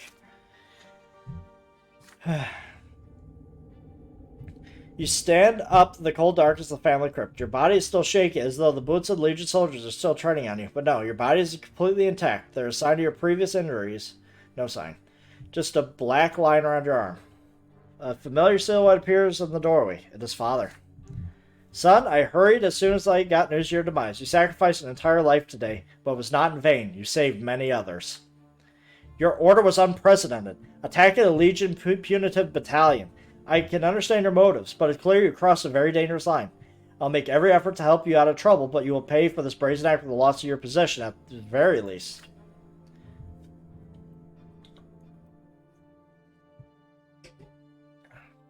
The worst of it is not even such a daring march to persuade our governing elites to listen to lower estate and give them back at least some of the rights.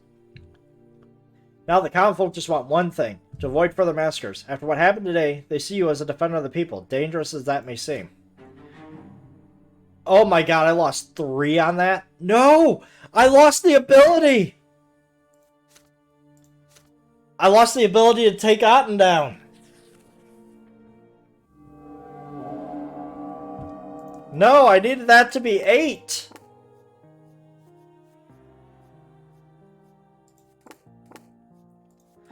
Ugh! Deafening silence fills your home. You're standing by Mother's bedside, so are Father, Gloria, and Nathan. For an entire day, Mother's been feverish, barely conscious. Gloria never leaves her side, not even for a minute. Nathan has even stopped drinking so he could offer your sister his awkward help.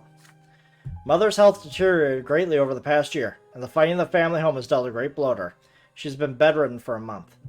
You have been to every doctor and folk healer, but no one can help her. They will tell you the same thing. Lady Lydia's life is in the hands of the twins now. If she passes away, she will not come back. And so you wait by Mother's bed in sorrow, hoping that she will regain consciousness. There is a long silence that no one has the courage to break. Then last year, Nathan's meek voice. Mother, it's me, Nathan. Can you hear me? Mother suddenly rises on her elbows. She looks round, her eyes unseeing, beads of sweat forming on the pale forehead. My son, where are you? Nathan takes Mother by her thin, emaciated hand. She leans closer to look at him, struggling to recognize his face. Stefan, were you playing with your younger brothers in the garden? You must all be dirty. Come here.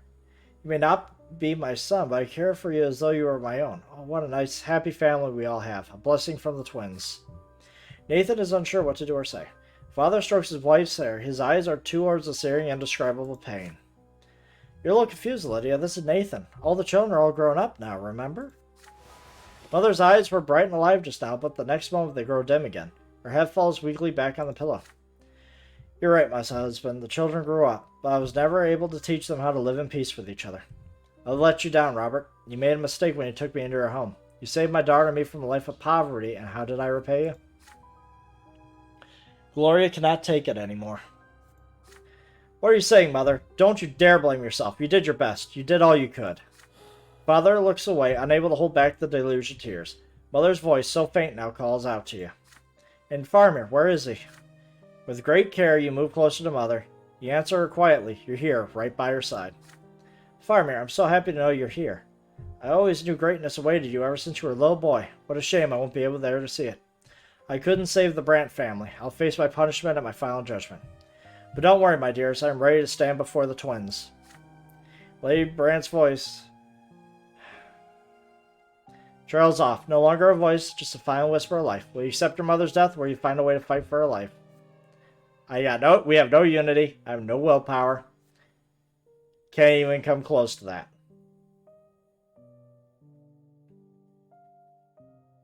We have to accept the loss. The family is torn apart at this point. Your heart aches and grows numb as you realize the inevitable. There's nothing you can do to help your dying mother. There's nothing that would give her strength. Your family has grown weak from all the spite and strife that's filled your home. Even now, at Mother's deathbed, you feel the enmity, disappointment, anger driving your family apart. Children, accept this humbly. Her voice trails off, her eyes grow dull. Her cold hand releases yours, fall to the bed, and grows still. The last emotion of Mother's face is a sadness born of exhaustion. A scream of despair rips itself out of Gloria's throat. We did this to her. We fought so much that we killed her. Me, Stefan, Farmer. Nathan yells with grief. He runs away howling. Father slowly sits and takes his late wife's hands in his. His tears flow no more. His eyes stare far from the distance, empty and bleak. Lydia. You mourn her together, but alone. You leave the house to roam the garden, empty and numb. Mother has left this world for the peak of the pillar to face the twins' judgment. She spent all her life preparing for this journey. But now her mortal life is ended. She is no longer here. Never again will she gather her family at the table. Never again will she offer a word of solace in trying times. Never again will she greet you with her quiet, humble smile. You bury your face in your hands. Lydia Brant, your mother, has left the world.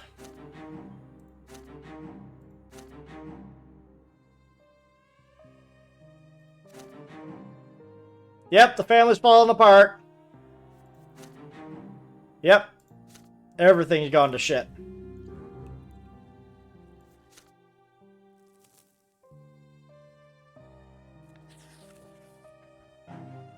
There it comes.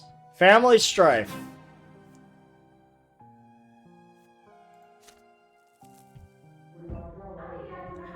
The tension at home has become insufferable. Every one of your family has been driven to the brink by the unending bickering and fighting. Even the smallest family matter is bound to provoke hours of arguments and drove of mutual insults. Tonight you could already hear it. From the doorstep, screams of fury, shrill sobbing. You watch father run down the stairs. He is absolutely livid. Twins grant me strength. How am I even supposed to get along with my own family now? You ask what brought on this time, but all your questions draws father's ire upon you. Of course you have no idea what's going on. You do nothing. Nothing at all to return peace to this family. You're fanning the flames. Father stops up before he can utter another word. He hurries to his study. The door locks tight. At last, the house is quiet, but is far from calm. Jesus Christ.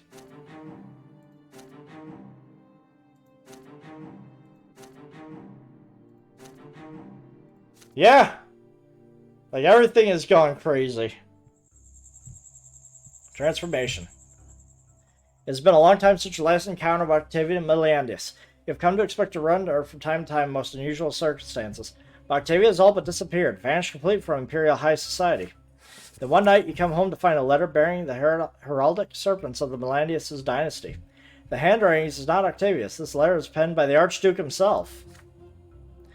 We, Duke Tarquinius of the great Millandis dynasty, salute you, Judge Brante. We've been made aware of your relationship with our daughter Octavia, but we shall leave the particulars of this relationship for another time. Lady Octavia has disappeared. It has been 1 month since she was last seen at any of our holdings within the city of Anziat. We, Archduke Millandis, expect you, Brant, to aid us in finding our lost daughter.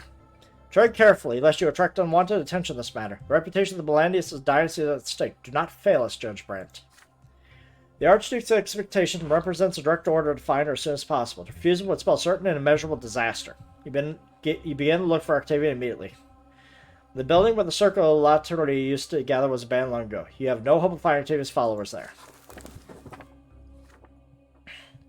You decide to search for the prefecture archives. You spend an entire morning going through each and every case or report concerned with ancient races rich as old, even indirectly. After a long search, you finally stumble upon a familiar name. Alexis L. Lance, a noble from the influential bloodline. You impersonated him when you have infiltrated the Circle of La Terre 2 years ago. The archives say L. Lance was reported multiple times for another faith and claimed they were seeking to understand the design of the twins in his own way. You trigger upon seeing this. Original L. Lance was one of the first humans ennobled by Charmelandus himself. The proud name of his forefathers is the only thing that has saved his willful Alexis from the Inquisition spires. Regardless, he's the only clue to Octavia's whereabouts. You head to L. Lance's mansion at once. You tell the servants at the door that you have urgent matter to discuss with their master. A tall, gaunt nobleman with a thick beard walks down the stairs to greet you, studying you intently during the introduction. His eyes seem to be locked in a perpetual state of pain, but it's different from the ever-familiar pain suffered from the common lot. You inform L. Lance sternly that you are aware of his involvement with the Circle of La Terre and hint that his noble origins may not save him from an inquisitorial visit this time. You are looking for Octavia Millandis. Where is she? The insurgent nobleman lets out a rueful chuckle. He is not one to hide the truth. The Circle of La Terre is here, within these walls, L. Lance tells you. But Lady Millandis is currently conducting a ritual of the utmost importance. No one may interfere. This rite will return the La Terre to this world, or rather, return the world to the eternal fold of the La Terre. You resolutely walk past the L. Lance at the intellectualizing and his intellectualizing march up the stairs. The servant rushes to stop you, but one stern glance enough to remind you of them of the lot. Upstairs, you hear the familiar drawing chant. You fling open the massive gilded double doors leading to the sitting room.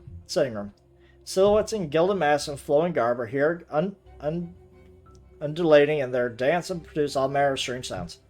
In the center of their dance circle is Octavia Melandis, lying prostrate on the floor. Octavia is dying. A sea of blood has already been drained from her slashed wrists, but she is still alive. You break through the circle of Latari followers and rush to Octavia's side. The Arcanian opens her eyes to look at you, the world reflected in them growing faint and dim. She wheezes a true death rattle. Octavia's body melts away in your arms.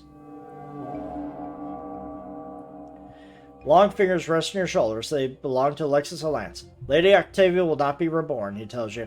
She has left her body and soul alike. She has become Latari. Without a word, the members of the circle slowly part and spread out around the large room. The deed is done, says Alance. Sending one of our numbers to commune with Latari is the most we could have hoped for. Before you can compose yourself, the creature that was once Octavia flows into the room. Everyone falls silent, watching in wonder and awe. You can still recognize Octavia's features in this creature. It seems to float in the air. Its body thinner, its skin now gilded and reflective of the candlelight, its eyes larger and bizarrely elongated.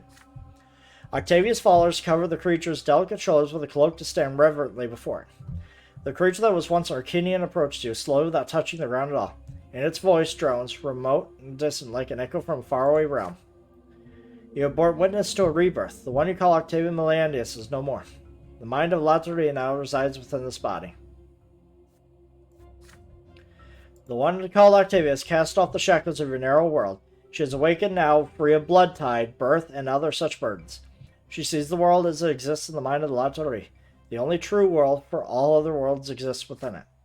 Neither you nor any other desert or illusory world can return the one called Octavia to her cage.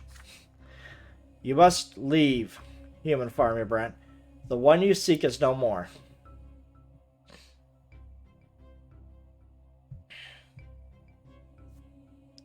Oh boy.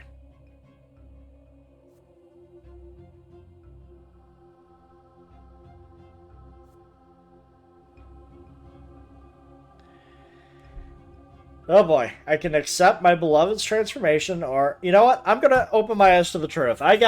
I've got shit to do. I don't know what my life is going to lead after this. It's probably going to end right after, but dazed by the encounter, you look at the creature which Octavia transformed before your very eyes. You cannot help but think the only other Latari ritual you ever seen, the gilded faces, the intoxicating dance, the strange connection that made everyone and everything seem as one. The world falling apart in the shards of dreams until there was the Latari. Octavia chose this path. She has walked it to the end. Carefully reach out and put your hand on the shoulder of the creature who was once Octavia. Its body is so delicate now, so fragile you fear to shatter it with a single touch. The gaze of its abyssal, almond-shaped eyes is utterly inhuman. You ask the now reborn Octavia to show you the truth of her new existence. Is there a way for you to share this experience with you? There is a strange glimmer in the creature's dark eyes as it gazes at you. You are still human.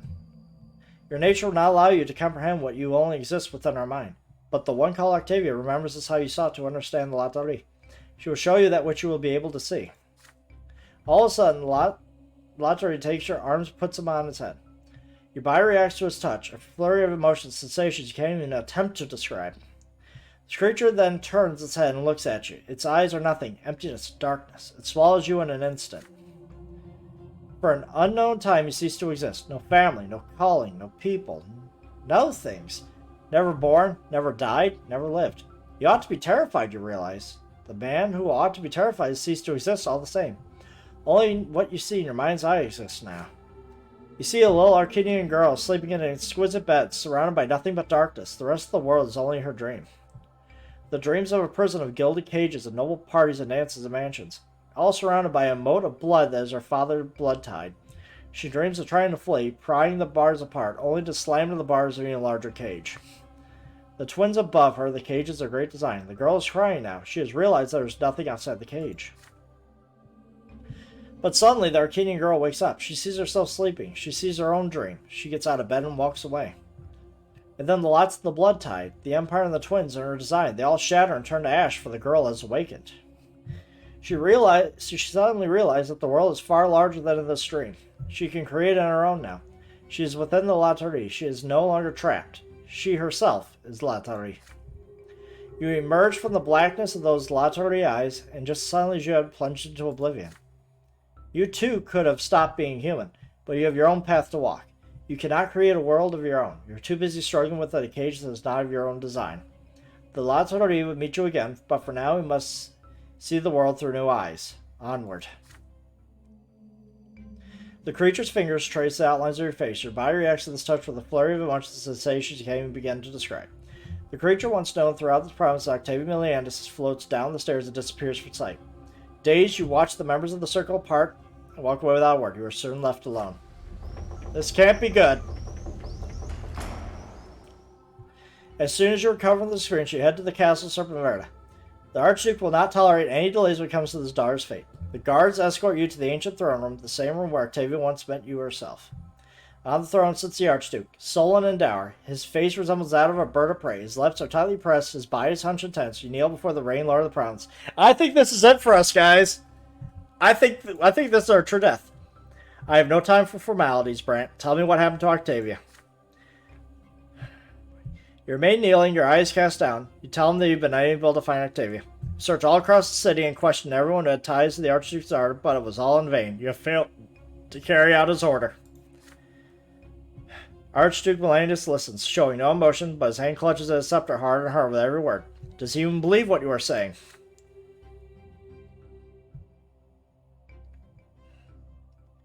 You had a service that you could have performed for me, Brent. A service that would have brought honor to your family. Instead, you have failed me.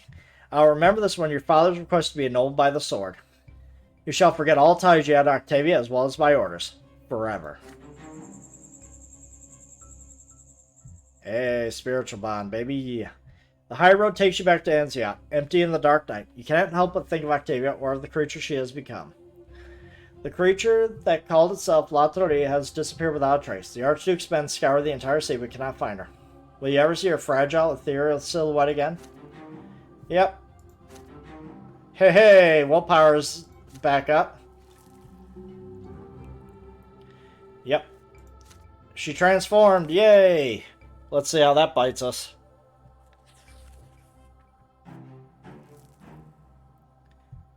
Gilded Cage.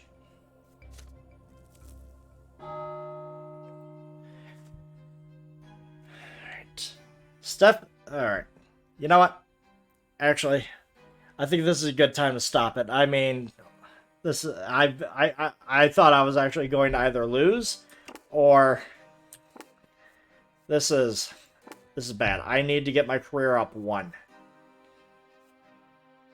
At the least.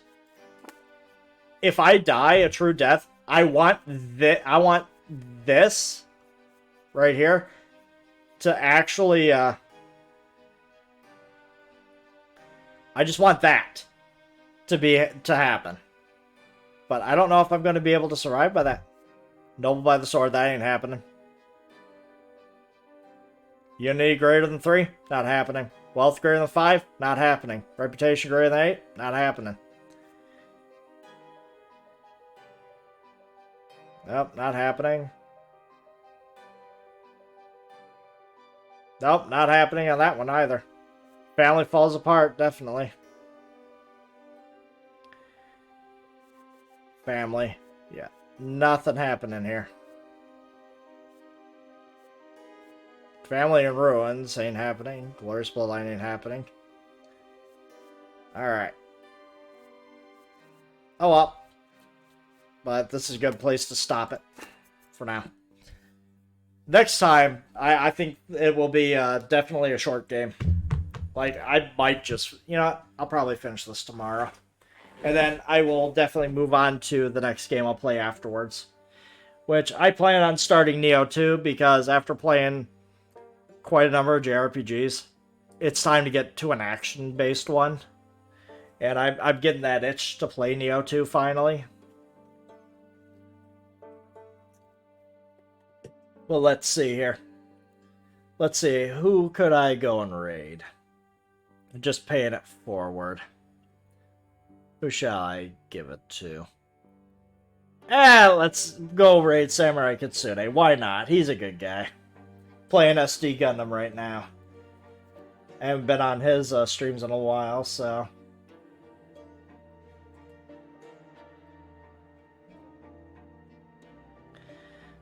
So let's see how he's doing. So I'd like to thank you all for coming. And until next time, this is Faramir, signing out. Bye!